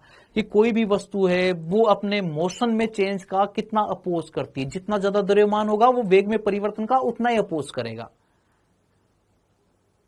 जितना ज्यादा द्रव्यमान है उसको खिसकाने के लिए उतना ही जोर लगाना पड़ेगा, ऐसे समझिए। अब इसकी बात कर रहे हैं जड़त्वाघूर्ण की, कि कोई भी चीज है अगर मैं उसके रोटेशनल मोशन में चेंज करना चाहता हूं तो रोटेशनल मोशन में चेंज का जो अपोज करता है उसको क्या बोला जाता है बेटा? जड़त्वाघूर्ण बोला जाता है। कोई भी वस्तु है, वस्तु का कोई ऐसा गुण जो उसके रोटेशनल मोशन में चेंज का क्या करता हो? अपोज करता हो। तुम ओमेगा को बढ़ाना चाहोगे तो सिंपल सी बात समझना, जैसे अपन वेलोसिटी को बढ़ाना चाहते हैं, त्वरण लाना चाहते हैं, तो जिसका मास ज्यादा है उसका त्वरण लाने के लिए बल भी क्या चाहिए होता है? ज्यादा चाहिए होता है, ज्यादा जोर लगाना पड़ता है। ज्यादा द्रव्यमान की वस्तु है, उसका त्वरण लाना है, 1 मीटर पर सेकंड स्क्वायर, ज्यादा जोर लगाना है। लेकिन अगर ऐसे में घूमने के रिगार्डिंग बात करूं, मुझे किसी वस्तु को घुमाना है, तो जिसका मोमेंट ऑफ इनर्शिया ज्यादा है बेटा उसको घुमाने में ज्यादा जोर आएगा, जिसका मोमेंट ऑफ इनर्शिया कम है उसको घुमाने में कम जोर आएगा। सिंपल सी बात है। तो मोमेंट ऑफ इनर्शिया, जड़त्वाघूर्ण, मोमेंट ऑफ इनर्शिया। तो कोई भी वस्तु, किसी भी वस्तु का वो गुण जो उसके घूर्णन गति में परिवर्तन का विरोध करता हो उसको क्या बोल दिया जाएगा? मोमेंट ऑफ इनर्शिया बोल दिया जाएगा। वस्तु का वह गुण, सुनिएगा बेटा बात को, वस्तु का वह गुण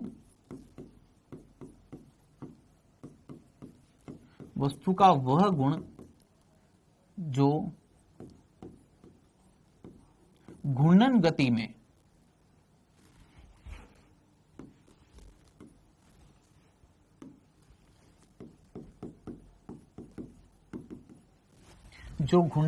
में परिवर्तन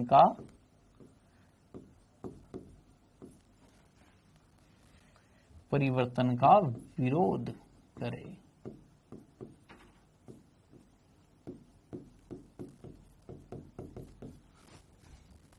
उसको क्या बोल दिया जाएगा? मोमेंट ऑफ इनर्शिया बोल दिया जाएगा। मोमेंट ऑफ इनर्शिया को लिखा किससे जाता है? आई से लिखा जाएगा, capital I, moment of inertia. हाँ, तो मोमेंट ऑफ इनर्शिया में भी मैं सबसे पहले बात कर रहा हूं कणों के निकाय का, कणों के निकाय का जड़त्वाघूर्ण।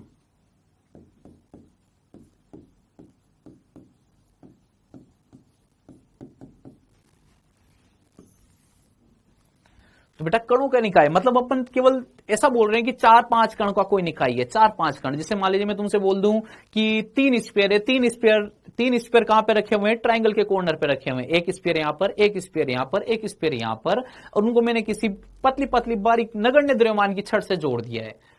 इसको क्या बोला जाएगा, छोटे छोटे स्फीयर है जिनकी साइज नहीं दी जा रही है, मतलब पॉइंट मास है, कोई छोटे छोटे पॉइंट मास है। कहां पे रखे हुए हैं, 3 कॉर्नर पे रखे हुए हैं, 3 कॉर्नर पे रखे हुए हैं, और उनको मान लीजिए मैं नगण्य द्रव्यमान की किससे जोड़ दूं, छड़ों से जोड़ दूं, तो इस प्रकार से जो कण बनेगा, तो बेटा इस प्रकार से जो कण, इस प्रकार से जो निकाय बनेगा उसको क्या बोला जाएगा, कणों का निकाय बोला जाएगा। क्या बोला जाएगा, कणों का निकाय बोला जाएगा। जैसे मान लीजिए मैं तुमसे बोल देता हूं कि कोई ये एक्सिस ऑफ रोटेशन है, इसको तो अपन ने एक्सिस ऑफ रोटेशन बोल दिया, और यहां पे बोल देता हूं कोई m1 द्रव्यमान का कण है, उस एक्सिस ऑफ रोटेशन से कितनी दूरी पर है, r1। जो m2 द्रव्यमान का कण है, वो m2 द्रव्यमान का कण कितनी दूरी पर है, r2। और जो m3 द्रव्यमान का कण है,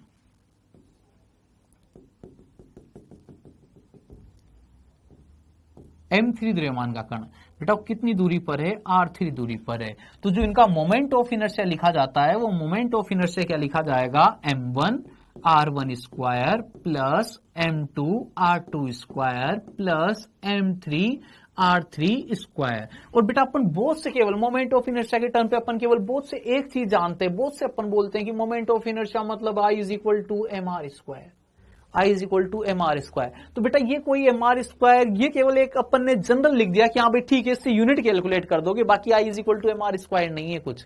I is equal to mr square केवल एक पॉइंट का मोमेंट ऑफ इनर्शिया है। मैं तुमसे बोल दूं ये एक्सिस ऑफ रोटेशन है, ऐसा तब होगा जैसे मान लीजिए मैं तुमसे बोल दूं एक्सिस ऑफ रोटेशन केवल एक ही कण है m, और कितनी दूरी पर है, r दूरी पर।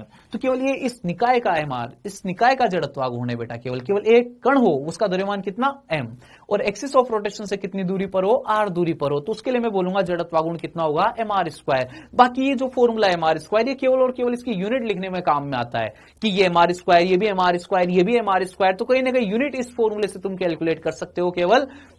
तो अगर इसकी यूनिट की बात करूं तो मास यूनिट तो क्या हो जाएगी बेटा, केजी, और आर का मतलब क्या, डिस्टेंस है, मीटर हो जाएगा, तो क्या लिख दिया जाएगा, केजी मीटर स्क्वायर लिख दिया जाएगा। अच्छा बेटा मैं कणों के पूरे निकाय की बात कर रहा हूं, I is equal to m1 r1 square plus m2 r2 square plus m3 r3 square. तो बेटा जो कणों का निकाय है ना, तो ये m1 r1 square, m2 r2 square, m3 r3 square. तो m1 m2 m3 जो है,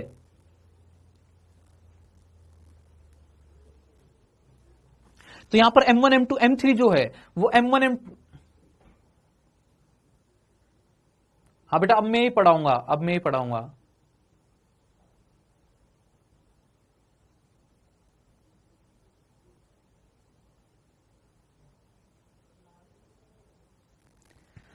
तो I is equal to m1 r1 square, m2 r2 square, m3 r3 square. m1 m2 m3 की बात करूं बेटा, तो m1 m2 और m3 जो है वो क्या है, कणों के द्रव्यमान। R1 R2 R3 की बात कर रहा हूं, R1 R2 R3। तो जो बेटा R1 R2 R3 है, वो R1 R2 R3 क्या है, द्रव्यमानों की एक्सिस ऑफ रोटेशन से दूरियां। तो बेटा पॉइंट मास का फॉर्मूला मैंने पढ़ लिया है कि जो पॉइंट मास होगा, उस पॉइंट मास का मोमेंट ऑफ इनर्शिया मुझे कैसे कैलकुलेट करना है। तो पॉइंट मास जो है, अगर मैं उसके लिए मोमेंट ऑफ इनर्शिया लिखता हूं, अकेला पॉइंट मास है तो अकेले पॉइंट मास का कितना हो जाएगा, mr स्क्वायर। लेकिन अगर पॉइंट मास का क्या है, निकाय है, बिंदु कणों का क्या है, निकाय है, बिंदु द्रव्यमानों का निकाय है। तो अगर बिंदु द्रव्यमानों का बेटा निकाय है तो फिर क्या लिखना पड़ेगा, m1 r1 square, m2 r2 square, m3 r3 square. m1 m2 m3 जितने भी कण हैं उन सबके क्या है, द्रव्यमान है। r1 r2 r3 क्या है, r1 r2 r3 क्या है, r1 r2 r3 क्या है, जो r लिख रहे हैं मोमेंट ऑफ इनर्शिया में mr स्क्वायर, वो r क्या है, r की बात कर रहा हूं। r क्या है, एक्सिस ऑफ रोटेशन से क्या है, दूरी है। कोई भी कणों का निकाय है, अगर उसका मोमेंट ऑफ इनर्शिया कैलकुलेट करूंगा, m1 r1 square, m2 r2 square, m3 r3 square. m1 m2 m3 क्या रहेंगे, कणों के द्रव्यमान। r1 r2 r3 क्या रहेंगे, उन कणों की एक्सिस ऑफ रोटेशन से दूरियां रहेगी बेटा, है ना। ये कण है m1 कण, इसकी दूरी r1, m2 कण, इसकी दूरी r2, m3 कण, इसकी दूरी r3। ठीक है बेटा, तो ये कणों का निकाय अपन ने पढ़ लिया है। अब अपन इसकी कुछ प्रैक्टिस की बात कर रहे हैं कि इसके कुछ क्वेश्चन करके देखते हैं अपन, है ना, कि इसके क्वेश्चन किस टाइप के होंगे।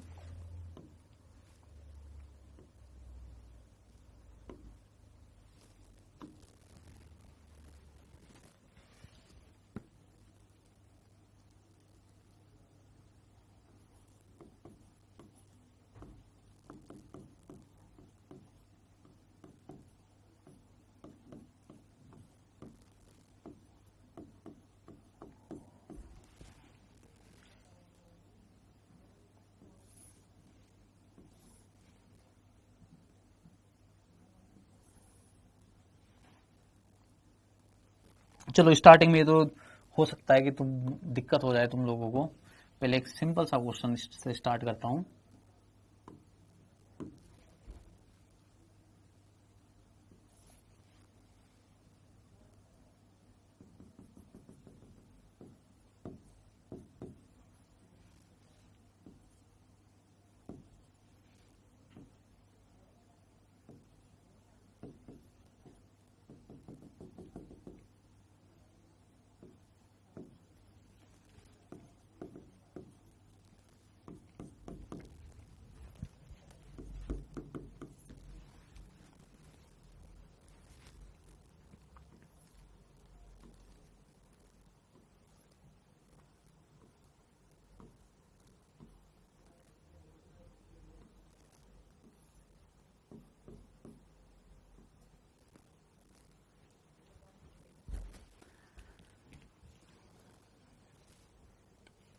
तो बेटा सबसे पहले ये पॉइंट मास है अपने पास, पॉइंट मास वाला क्वेश्चन है। तो सबसे पहले इस वाले क्वेश्चन की बात कर रहा हूं कि इस वाले क्वेश्चन का कितना होगा। यहां पर ये 3 मास दिए हुए हैं तुम्हें, यहां पर भी इधर 1 मास रखा हुआ है। जिन्होंने ये वाला सोल्व कर लिया हो, इसको ट्राई करना चाह रहे हो, तो सबसे पहले इस वाले क्वेश्चन की बात कर देता हूं। इसमें कुछ भी नहीं, सिंपल फॉर्मूला अप्लाई करना है, केवल सिंपल फॉर्मूला अप्लाई करना है। तो बोलो I इज इक्वल टू क्या लिख दोगे, m1r1 स्क्वायर प्लस क्या लिख दोगे, m2r2 square. m1r1 square, m1 की जगह कितना लिख दूं, 2 kg लिख दूं। इसकी डिस्टेंस कितनी एक्सिस ऑफ रोटेशन से, 2 का स्क्वायर, 2 kg, डिस्टेंस कितनी 2। इस वाले के लिए m2r2 स्क्वायर, m2 कितना 1 kg, r2 कितना 3 का स्क्वायर, कितना हो जाएगा है 2 4 8 प्लस 9, कितना आएगा बेटा 17। यूनिट क्या रहेगी, केजी मीटर स्क्वायर। यूनिट क्या रहेगी इसकी, केजी मीटर स्क्वायर।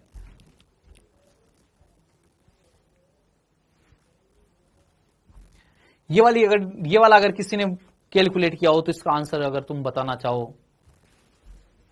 फर्स्ट वाले का 17, बिल्कुल सही बात है बेटा, फर्स्ट वाले का 17 है, सोल्व कर दिया है मैंने।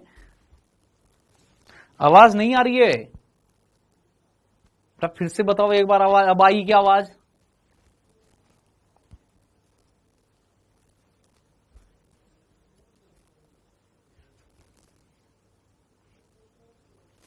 ठीक है बेटा, सेकंड वाले का अगर कोई आंसर बताना चाह रहा हो तो सेकंड वाले का आंसर बताइए आप लोग।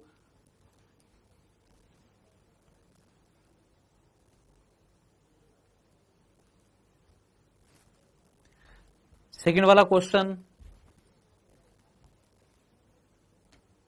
बेटा, एक्सिस ऑफ रोटेशन का फोटो मैंने बना दिया है, एक्सिस ऑफ रोटेशन का फोटो बना दिया है मैंने। ये I1 लिखा हुआ है इस एक्सिस के सापेक्ष, इस वाली एक्सिस की बात कर रहा हूं बेटा।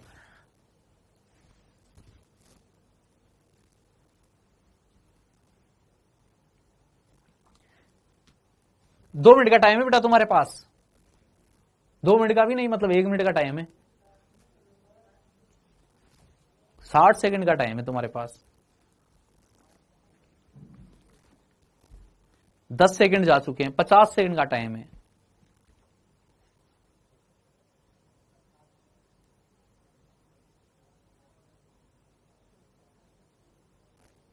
जिनको ट्राई कर रहा हो, जिसको पता लग रहा हो कि हाँ ऐसे कर सकता हूं, वो ट्राई कर लो, बाकी 2 मिनट बाकी चिल कर लो।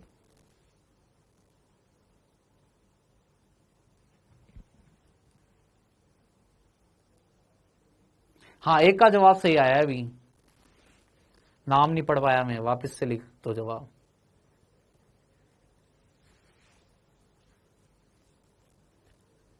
जिसके फोन में 2 आ रहा था कुछ, उसका जवाब सही था।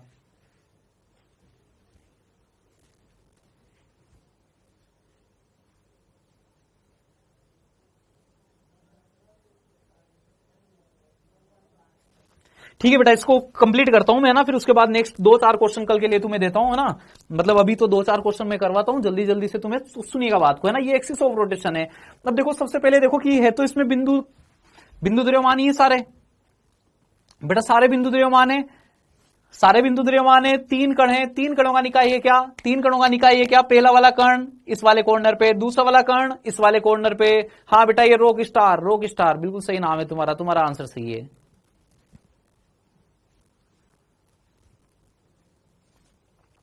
तो बेटा ये I1 वाली की बात कर रहा हूं भाई, सुनना बात को ध्यान से, है ना, काम वाली बात है। अब देखो ये एक्सिस ऑफ रोटेशन जो है, एक्सिस ऑफ रोटेशन जो है, एक्सिस ऑफ रोटेशन क्या है, नीचे वाली लाइन को ही बोल रहा हूं क्या मैं, नीचे वाली लाइन को। और यहां पर 3 ही बिंदु द्रव्यमान मुझे दिखाई दे रहे हैं बेटा, 3 बिंदु द्रव्यमान। साक्षी बेटा सही है तुम्हारा, रॉक स्टार सही है तुम्हारा। तो अब 3 बिंदु द्रव्यमान की बात कर रहा हूं, एम 3 बिंदु द्रव्यमान है। लेकिन इन 3 बिंदु द्रव्यमानों में से अगर मैं देखूं तो 2 बिंदु द्रव्यमान ऐसे है बेटा जो एक्सिस पे ही आ चुके हैं, उनकी एक्सिस से दूरी कितनी हो जाएगी, 0 हो जाएगी क्या। देखो ये दोनों वाले द्रव्यमान जो है इनकी एक्सिस से दूरी 0 है क्या, इनकी एक्सिस से दूरी 0 है क्या। नीट स्टूडेंट सही आंसर है तुम्हारा, पवन सही आंसर है तुम्हारा, कीर्ति सही आंसर है बेटा।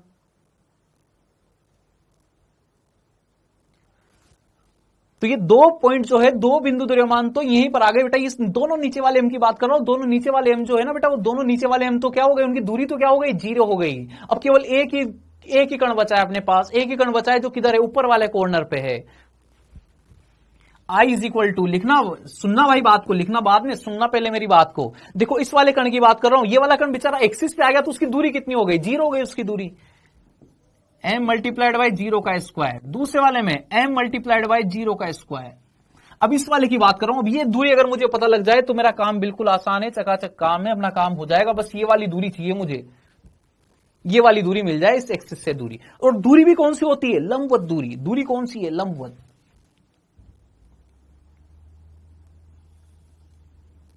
सुनना बेटा बात को, कितना आसान काम है। देखो ये वाली दूरी कितनी, a, ये वाला कोण कितना होता है 60, तो ये वाला कितना 30 डिग्री, कितना कोण 30 डिग्री हो जाएगा, 30 डिग्री। अब इस ए वाली भुजा बेटा, ये ए वाली जो भुजा है इसका ये वाला घटक, ये वाला घटक कितना आएगा, ये वाला घटक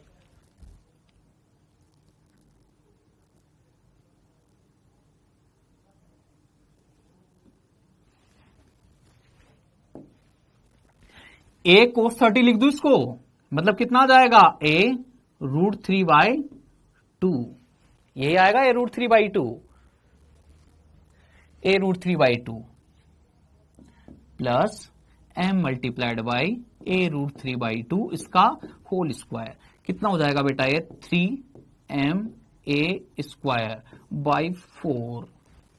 3/2 जिनका आ रहा था उन्होंने केवल स्क्वायर करते टाइम ये गलती कर दी है, या पता नहीं उन्होंने क्या किया है, लेकिन 3/2 लिख रहे थे सब, है ना। तो 3/2 नहीं है बेटा, वो क्या आएगा, 3/4 आएगा।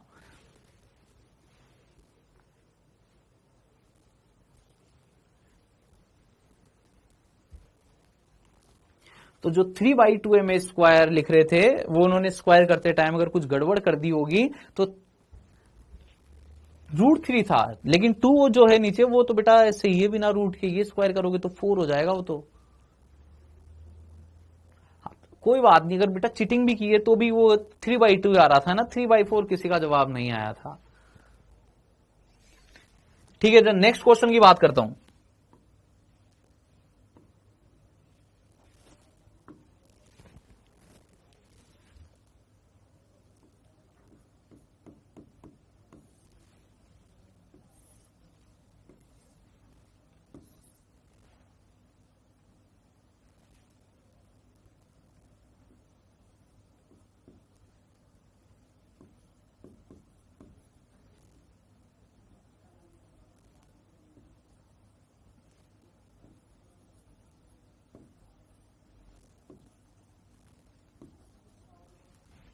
हाँ बेटा अब बताइए, और साइड जो है तीनों साइड कितनी है, ए है, इक्विलेटरल ट्राइंगल है मतलब।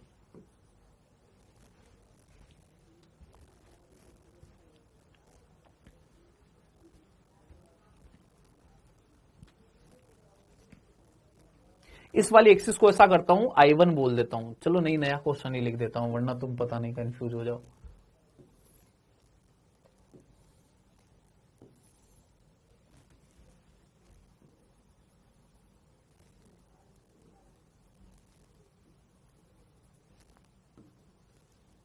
बस जल्दी जल्दी सोल्व करते जाओ तुम।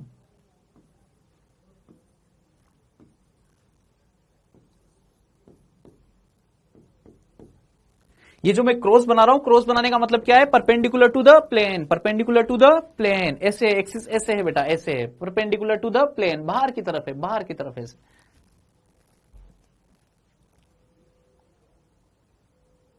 √3/2 कैसे हुआ बेटा? √3/2, अच्छा पिछले वाली स्लाइड की बात कर रहे हो बेटा। ए वाली साइड ए है, ए का इधर वाला कंपोनेंट कितना आएगा? ए cos 30, cos 30 की वैल्यू क्या? √3/2। अलग से बना के देख लो इस ट्राइंगल को।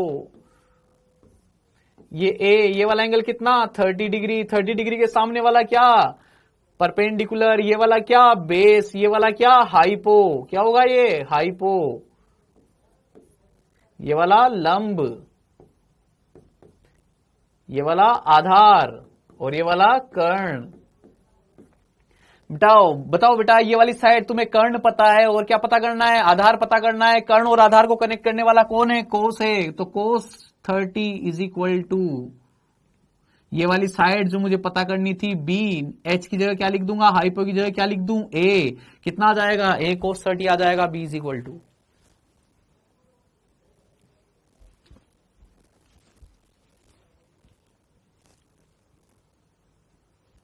अच्छा नेक्स्ट वाली साइड पे चलता हूं, है ना, वो वाली थी अपनी, तो क्वेश्चन तो इसमें है। हाँ बताओ बेटा, ये दो एक्सिस बना दी। एक्सिस में जो मैं बना रहा हूं उसका मतलब समझ पा रहे हो तुम? क्रॉस है, क्रॉस इसका मतलब क्या है? Perpendicular to the plane, perpendicular to the plane है। कैलकुलेट किया? फर्स्ट वाले का कैलकुलेट कर दूं मैं?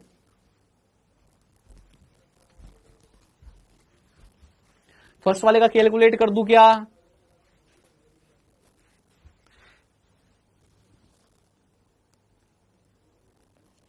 हाँ बेटा, साइन 60 से भी कर सकते हो, वो भी √3/2 ही आता उसमें।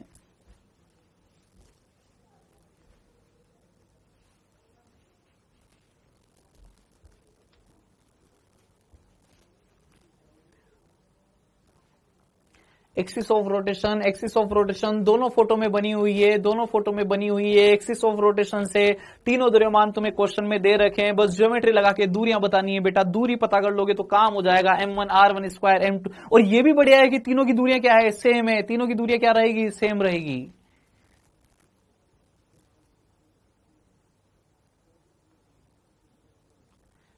हाँ ये तो बहुत सही बात बोली है तुमने कि हमने चैप्टर पढ़ रखा है, हमने चैप्टर पढ़ रखा है तो फिर दो आंसर पढ़ रखा है। तो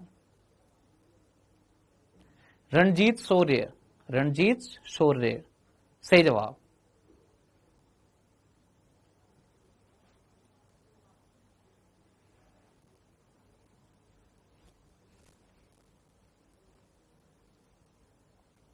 ठीक है, सोल्व करता हूं बेटा इस वाले को, तो है ना, फिर इस वाले को ट्राई करना तुम लोग। लेकिन ये वाला आसान है, ये वाला जिनसे थर्ड वाला नहीं हुआ उनसे फोर्थ वाला हो जाएगा। देखो फोर्थ वाला आसान है।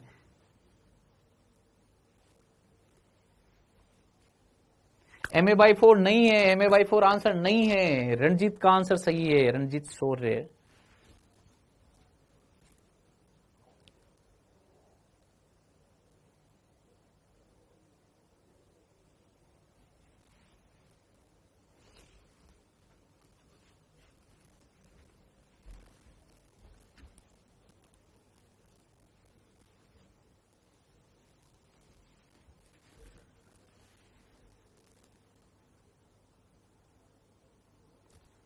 अच्छा रणजीत ये बोल रहा है कि अब मेरी कोई चीटिंग ना करे, तो देखिए एक बार तुम्हारा आंसर बताओ, देखिए मैं दोबारा चेक करता हूं। मैं तो इसे मोटिवेट करने के लिए बोल देता हूं तुम्हें कि हाँ तुम्हारा आंसर ठीक है। एक बार वापस लिखो लास्ट में।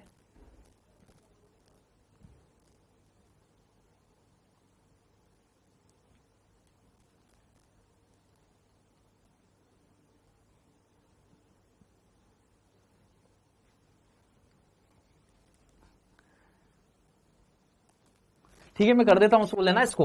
देखो बेटा अब दूरी बतानी है, केवल एक जगह से दूरी पता कर लेता हूं एक कोऑर्डिनेट से, बाकी दोनों कोऑर्डिनेट से भी दूरी तो सेम ही होगी, है ना, इक्विलेटरल ट्रायंगल है। कौन सा कलर है? सुनो बात को, दूरी की बात कर रहा हूं, इस वाली दूरी की बात कर रहा हूं, है ना, ज्योमेट्री लगा रहा हूं, सुनना बात को।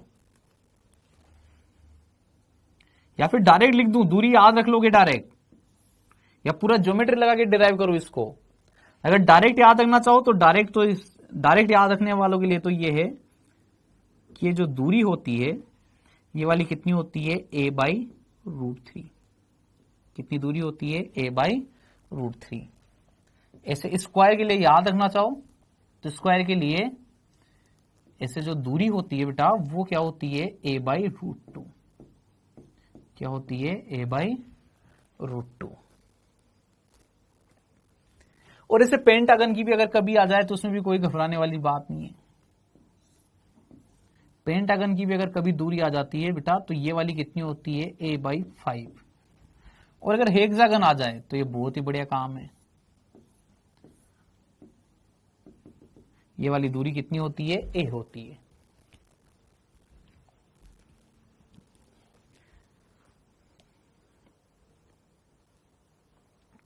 सुनिएगा बात को, अब है ना। अब देखो ये वाली दूरी डायरेक्ट लिख दू दूरी, या पूरे इसका ज्योमेट्री करके बताऊं तुम्हें कि a/√3 कैसे आया, इसकी जरूरत तो नहीं है किसी को। a/√3 पहले वाली जो दूरी आई थी a√3/2, पहले वाली जो दूरी आई थी उसको किस रेशो में डिवाइड करना है, ऊपर वाला रेशो 2, नीचे वाला रेशो कितना 1, 2:1 में डिवाइड होती है, 2:1 में डिवाइड होती है। चलो एक बार देख लो इस वाले को अगर देखना चाहो तो, a√3/2 अपन बोलते हैं कि जो केंद्रक होता है वो केंद्रक जो होता है माध्यिकाओं को 2:1 में काटता है। किसमें काटता है बेटा, 2:1 में। कॉर्नर की तरफ 2, जो साइड है उसकी तरफ कितना, 1। तो सुनना बात को, a√3/2 टोटल कितनी होती है, a√3/2। ऊपर वाला अनुपात कितना है, 2। तो क्या लिखते हैं, जो वाला अनुपात पता करना वो वाला अनुपात अपोन में क्या लिखोगे, कुल अनुपात। किस अनुपात में बांटता है इनको बेटा, 2:1 में बांटता है। किस में बांटता है, 2:1 में। ऊपर वाला अनुपात 2 तो नीचे वाला अनुपात कितना होता है, 1 होता है। ठीक है, तो ये वाली दूरी जो है यहां से 2 से 2 कैंसिल आउट, कितना आ जाएगा, a/√3 आ जाएगा। अब इस वाले क्वेश्चन को सोल्व करने की बात कर रहा था मैं तो, है ना, इस वाले क्वेश्चन को सोल्व कर रहा हूं। देखो दूरी कितनी हो गई, a/√3। इस वाले की भी a/√3, इसकी भी a/√3, इसकी भी a/√3। जितनों तीनों द्रव्यमान है सबकी दूरी कितनी हो गई, a/√3, a/√3, a/√3। क्या लिख दूं, m मल्टीप्लाइड बाई a/√3 का होल स्क्वायर। और इसे कितने कण है बेटा, मेरे पास 3 कण है, तीनों कणों के द्रव्यमान भी सेम है और तीनों कणों की दूरी भी क्या है, सेम है। तो सेम टर्म 3 बार लिखूंगा, 3 से गुणा कर दिया इसको डायरेक्ट, कितना आ जाएगा बेटा, ये ma² आ जाएगा। तो रणजीत बेटा तुम्हारा आंसर तो ma²/3 था, लेकिन ये क्या आ रहा है, ma² आ रहा है।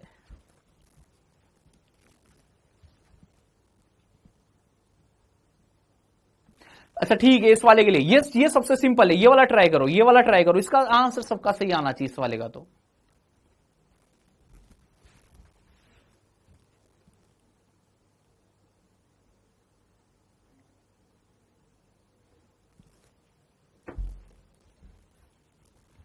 तुम सोल्व कर रहे हो क्या इसको, कि मैं कर दूं डायरेक्ट?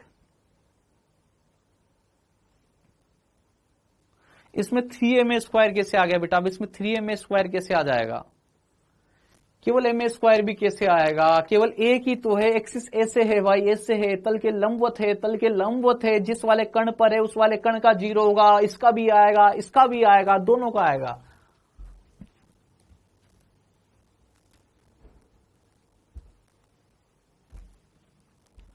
बेटा फिर देखो, फिर बोल रहा हूं मैं, इस वाले कण की बात कर रहा हूं, इस वाले एक्सिस की बात कर रहा हूं, इस वाले एक्सिस ऐसे लंबवत है, बोर्ड के तल के लंबवत है। तो बताओ ये वाला कण ही तो आ रहा है केवल एक्सिस पे, तो बेटा ये वाला कण ही तो आ रहा है। बाकी इस कण का भी लिखो, इस कण का भी लिखो, ये भी देखो कुछ ना कुछ दूरी पर है, ये भी कुछ ना कुछ दूरी पर है बेटा, ए दूरी पे दिख रहा है ये कण भी ए दूरी पे दिख रहा है। हाँ 2ma², 2ma² 2ma² होगा बेटा, 2ma²। लिख दूं, अब देखो सुनना बात को, आई लिख रहा हूं तो ये वाला जो m कण है पहला वाला, ये तो एक्सिस पे आ गया, इसलिए इसका तो कितना लिख दूंगा, 0। एक्सिस पे आ गया, इसकी दूरी कितनी हो जाएगी बेटा, इसकी 0 हो जाएगी। इस वाले की लिखिए अभी, केवल इस वाले की, ये इस वाले की लिखिए दूरी, इस वाले की। अब इन दोनों की लिख रहा हूं बाकी की, plus M multiplied by A square plus M multiplied by A square. बेटा ये दूरी ए क्यों आ रही है? क्योंकि जो एक्सिस है वो क्या है? तल के लंबवत। बताओ इस कण की दूरी कितनी? ए दिख रही है, इस कण की दूरी ए दिख रही है, इस वाले कण की दूरी, इस वाले कण की दूरी ए रहेगी। ऐसे इस वाले कण की दूरी, एक्सिस ऐसे तल के लंबवत है, उस तल के लंबवत है, लंबवत दूरी कितनी आ रही है? ए आ रही है।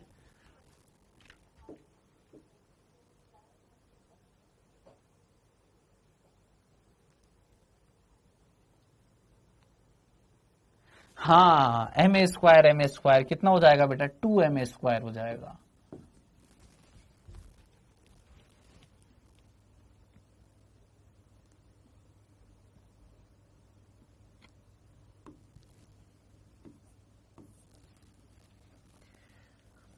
ठीक है बेटा, अब देखो स्क्वायर वाले भी देखो, ऐसे स्क्वायर के लिए भी बनेंगे क्वेश्चन।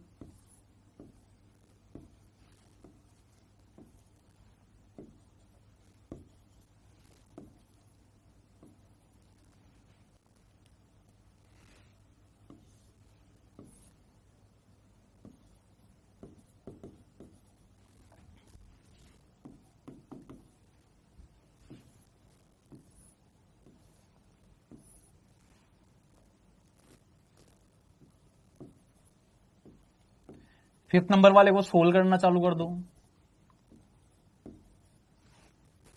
साइड सबकी ए है बेटा, साइड बाय डिफॉल्ट ए, अगर मैं लिखना भूल भी जाऊं तो बाय डिफॉल्ट सबकी साइड ए है।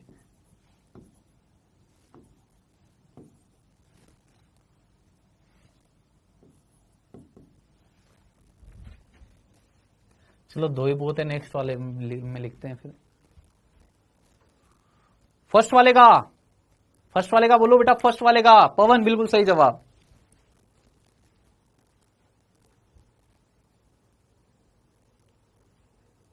आकांक्षा बेटा बिल्कुल सही जवाब।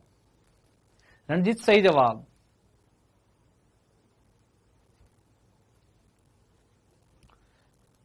राहुल 5 कैसे आएगा बेटा? 5 कैसे आएगा इसमें? 5 वाले में प्रिंसी बेटा सही जवाब। साक्षी बेटा सही जवाब। शालिनी बेटा सही जवाब। पूनम सही जवाब। नंदिनी सही जवाब। प्रिया सही जवाब। तनु सही जवाब।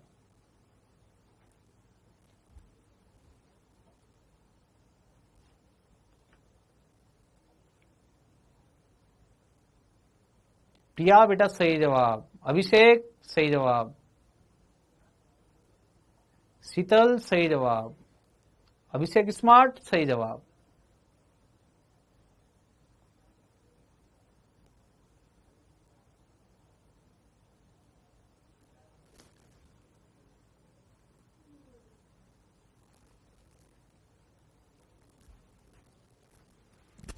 ठीक है डन है। इस वाले को बताता हूं मैं ना, पहले फिफ्थ नंबर वाले को सुनिएगा बात को। देखो फिफ्थ नंबर वाले में दो कण तो ऐसे दिख रहे हैं क्या जो एक्सिस पे आ गए, दो कण ऐसे दिख रहे हैं जो एक्सिस पे आ गए। भाई जो एक्सिस पे आ गया उसकी तो दूरी कितनी हो गई? एक्सिस से 0 हो गई, वो तो एक्सिस पे ही है, एक्सिस पे ही, एक्सिस से कोई दूरी नहीं है उसकी, पूरा का पूरा एक्सिस पे ही है। नीचे वाले दोनों कण एक्सिस पे ही है। अब दोनों एक्सिस पे तो बेटा इनकी तो दूरी क्या हो गई? 0 हो गई। अब बाकी जो है उनकी दूरी क्या मुझे डायरेक्ट दिख रही क्या? देखो इस ऊपर वाले दोनों की दूरी ए है क्या? एक्सिस से देखनी दूरी, axis of rotation, axis of rotation. इस नीचे वाली लाइन की बात कर रहा हूं बेटा, नीचे वाली लाइन की। इस नीचे वाली लाइन की बात करूं तो नीचे वाली लाइन जो है उससे ऊपर वाले दोनों कण, ये वाला कण भी ए दूरी पर, ये वाला कण भी ए दूरी पर। ऐसे सब लोग चीटिंग कर रहे हैं, तो चीटिंग करके भी फिर सही जवाब क्यों नहीं दे पा रहे हैं ये?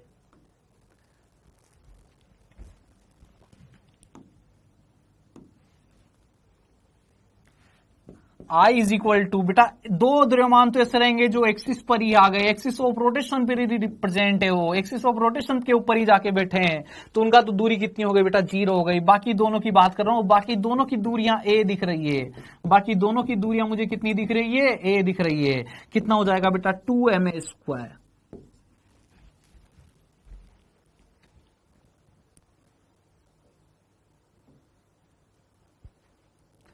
अब इस वाले का बता दो फटाफट। इसकी मैंने दूरी तुम्हें पहले बता दी, इसके पहले वाली उसमें लिख के बता दी थी मैंने तुम्हें ना। दूरी बता देता हूं तुम्हें कितनी लिखी थी, याद नहीं रही हो तो बताओ। इसकी दूरी देख लो तुम, है ना, स्क्वायर वाली की दूरी। ये स्क्वायर वाली की दूरी देख लो पहले एक बार, कितनी दूरी होती है, सेंटर और कॉर्नर की दूरी कितनी है, a/√2 है, a/√2,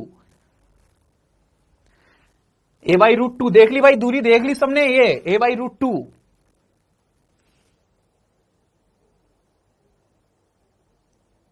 रॉक स्टार सही जवाब, पवन सही जवाब,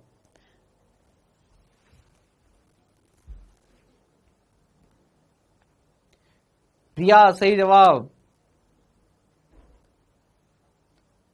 रॉक स्टार सही जवाब, अंतिमा बेटा सही जवाब। दूरी देख चुके हो सब, a/√2 है। हाँ प्रिया बेटा 2m² ही होगा। इस वाले पे आ जाओ, कर देता हूं मैं, सोल्व कर देता हूं, है ना, समझ गए हो तुम लोग बात को। इसके बाद वाला जो क्वेश्चन दूंगा वो है उसमें लगाना है दिमाग, है ना, ये इस वाले को तो मैं बता देता हूं तुम्हें। I इज इक्वल टू, देखो बेटा सारी दूरियां, कोई सी भी दूरी हो, है ना, तुम ये तो नहीं कहोगे सर ये तो लंबवत दूरी नहीं दिख रही, भाई लंबवत इससे नहीं देखना, पॉइंट पॉइंट के क्या लंबवत होगा, एक्सिस से देखो, एक्सिस के लंबवत देखो, एक्सिस ऐसे तल के लंबवत है एक्सिस, और जो ये दूरी तुम्हें दिख रही है, दूरी तुम्हें लंबवत दिखेगी, देखो लंबवत दिखेगी ये वाली दूरी, है ना, एक्सिस के लंबवत देखना है, तो एक्सिस ये वाली है, इसके लंबवत होनी चाहिए, तो ये वाली जो दूरी दिख रही है ये एक्सिस के क्या है, ये लंबवत ही है, ये वाली लाइन एक्सिस के क्या है, लंबवत है बेटा। तो ये वाली दूरी कितनी होती है, लिख चुके हैं अपन, ये वाली दूरी a/√2, ट्रायंगल में क्या होती है a/√3, इसमें क्या होती है a/√2, और पंचभुज में क्या होती है a/5, और षटभुज में क्या होती है फिक्स a होती है ना, चारों के लिए लिख चुके हैं। तो I बराबर, देखो अब चारों के लिए, देखो चारों के द्रव्यमान same, m m m m, चारों के द्रव्यमान सेम है क्या, चारों की एक्सिस ऑफ रोटेशन से दूरी भी कितनी है a/√2 a/√2 a/√2 a/√2। अब एक का लिख रहा हूं बेटा, इस वाले पार्टिकल का लिख रहा हूं जिसके लिए मैंने दूरी लिखी है m मल्टीप्लाइड बाई a/√2 का स्क्वायर। अब देखो फोटो से दिख रहा है अपन को, जितनी दूरी इसकी है उतनी दूरी इसकी है, उतनी दूरी इसकी है, उतनी दूरी इसकी है, चारों की दूरियां सेम है बेटा, चारों की दूरियां सेम है, तो डायरेक्ट 4 से गुणा कर दो क्या, 4 बार जोड़ने से बड़े 4 से गुणा कर देता हूं इसको, अंदर वाली क्वांटिटी ma²/2, बाहर वाली 4 से गुणा करोगे कितना हो जाएगा बेटा, 2ma² हो जाएगा, है ना, 2ma²। क्यों, क्योंकि चारों कणों के द्रव्यमान भी सेम थे, और चारों कणों की जो एक्सिस से दूरियां थी वो भी क्या थी, सेम थी। ठीक है, अब एक क्वेश्चन की बात करता हूं, और एक अच्छा क्वेश्चन है, अच्छा तो क्या मतलब, इसमें थोड़ा सा तुम्हें सोचना है ना।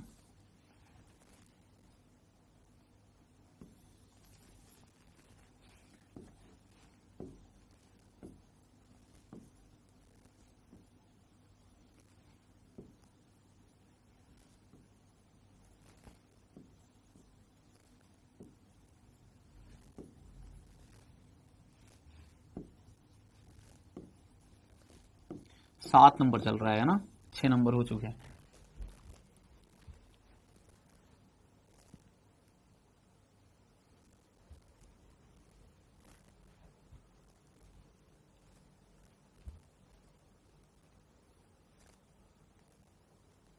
इसका जिसने सही जवाब दे दिया उसके लिए मैं मान जाऊंगा कि वो टीप के तो कम से कम सही जवाब दे सकता है।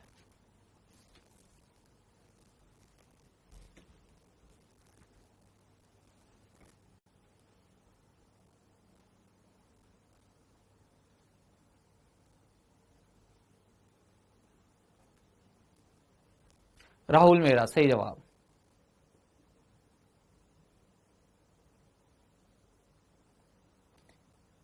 रणजीत बेटा सही जवाब, प्रिया बेटा सही जवाब,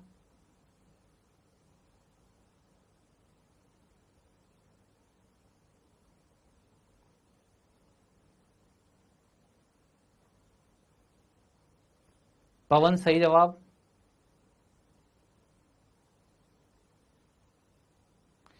शुभम सही जवाब, सुरेंद्र सही जवाब, प्रिया सही जवाब, पूजा बेटा सही जवाब, पवन सही जवाब,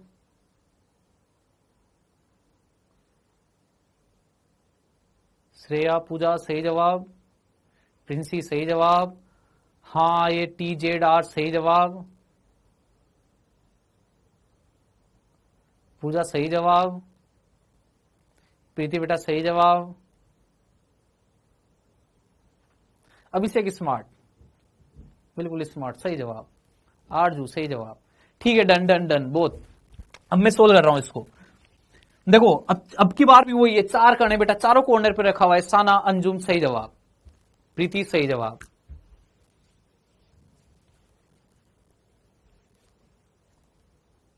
ठीक है ठीक है ठीक है, डन डन डन। अब सबके जवाब जो आ रहे हैं वो सही आ रहे हैं ना, जो भी जवाब दे रहे हो सही आ रहे हैं ना। अब ठीक है, अब मैं सोल्व करता हूं इसको।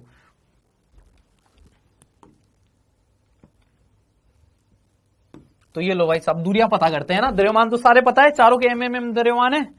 द्रव्यमान में तो कोई लोचे वाली बात ही नहीं है। अब बेटा बात कर रहे हैं, द्रव्यमान तो सारे एमएम में है, द्रव्यमान सारे पता है। दूरियों की बात कर रहा हूं कि चारों की दूरियां क्या क्या है। अब देखो 2 कण तुम्हें ऐसे दिखेंगे बेटा, 2 कण ऐसे दिख रहे हैं जो तो इस एक्सिस से पास हो रहे हैं क्या। देखो इस एक्सिस पे ही आ रहे हैं क्या, एक्सिस 2 कणों से पास हो गई। बताओ इस वाले कण की भी एक्सिस से दूरी कितनी, 0। इस वाले कण की भी एक्सिस से दूरी कितनी, 0। इन दोनों की तो 0 0 है क्या, इन दोनों को तो सोल्व करने का कोई मतलब नहीं है क्या। हाँ कीर्ति बेटा सही जवाब है ना। तो इन दोनों को सोल्व करने का तो कोई मतलब नहीं है ना बेटा, ये दोनों तो एक्सिस पे आ गए। अब इन दोनों की दूरियों की बात कर रहा हूं, इन दोनों की दूरियों की। और ये दोनों ही मुझे एक जैसी दूरी पे दिख रहे हैं। अगर फोटो से देखूं मैं तो मुझे लग रहा है कि दोनों की दूरियां क्या है, सेम है। ज्योमेट्री से पता लग रहा है ना कि दोनों की दूरी क्या है, सेम है। अब दोनों की दूरी सेम है, केवल एक दूरी पता कर रहा हूं, वही दूरी किसकी भी रहेगी, दूसरे वाले की रहेगी। द्रव्यमान भी सेम है, दूरी भी सेम है, डायरेक्ट 2 से गुणा कर देंगे। तो इस वाले की दूरी लिख देते हैं ना। तो इस वाली दूरी की अगर मैं बात करूं तो बेटा जो लंबवत दूरी आएगी ना, वो लंबवत दूरी एग्जैक्ट कहां पे आएगी, सेंटर पे आएगी। जब मैं कहां पे लाइन बनाऊं, सेंटर तक लाइन बनाऊं। ये वाली जो दूरी रहेगी बेटा, ये कौन सी दूरी रहेगी, लंबवत दूरी रहेगी। और इस वैल्यू को मैं पहले ही जानता हूं बेटा, इस वाली वैल्यू को मैं पहले ही जानता हूं। ये क्या, a/√2 है क्या, ये सेंटर और कॉर्नर की दूरी है क्या। ये वाली दूरी अपन लिख चुके हैं क्या है, ये a/√2 होगी क्या। और अगर ये वाली a/√2 है तो भाई ये भी a/√2 होगी। इसको a/√2 होने से कौन रोक सकता है। ये a/√2 है तो ये भी क्या है, a/√2 है। तो बेटा m मल्टीप्लाइड बाई 0 का स्क्वायर। 2 कण मेरे पास ऐसे थे, 2 कण मेरे पास ऐसे थे जो तो एक्सिस पर ही आ गए। उनकी दूरियां तो कितनी है, 0। m1 r1 कितना हो गया, 0। m2 r2 कितना हो गया, 0। r1 r2 तो 0 0 है। अब बाकी के दोनों की लिख रहा हूं।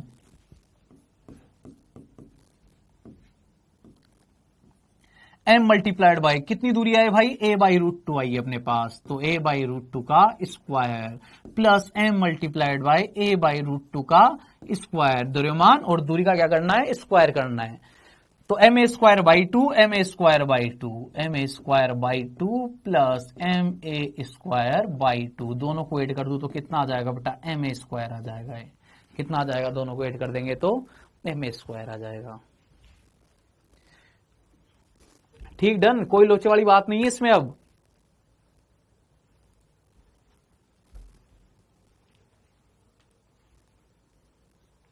ठीक है, चलो बाकी फिर कल पढ़ते हैं। तुम्हारे पास जो भी मॉड्यूल हो तो मोमेंट ऑफ इनर्शिया में से अगर तुम्हें कोई फोटो वाले क्वेश्चन दिख रहे हैं तो कर लाना। कुछ 1-2 अच्छे क्वेश्चन है वो कल करते हैं अब, है ना। आज के लिए इतना बहुत है, कल से कंटिन्यू करेंगे बेटा।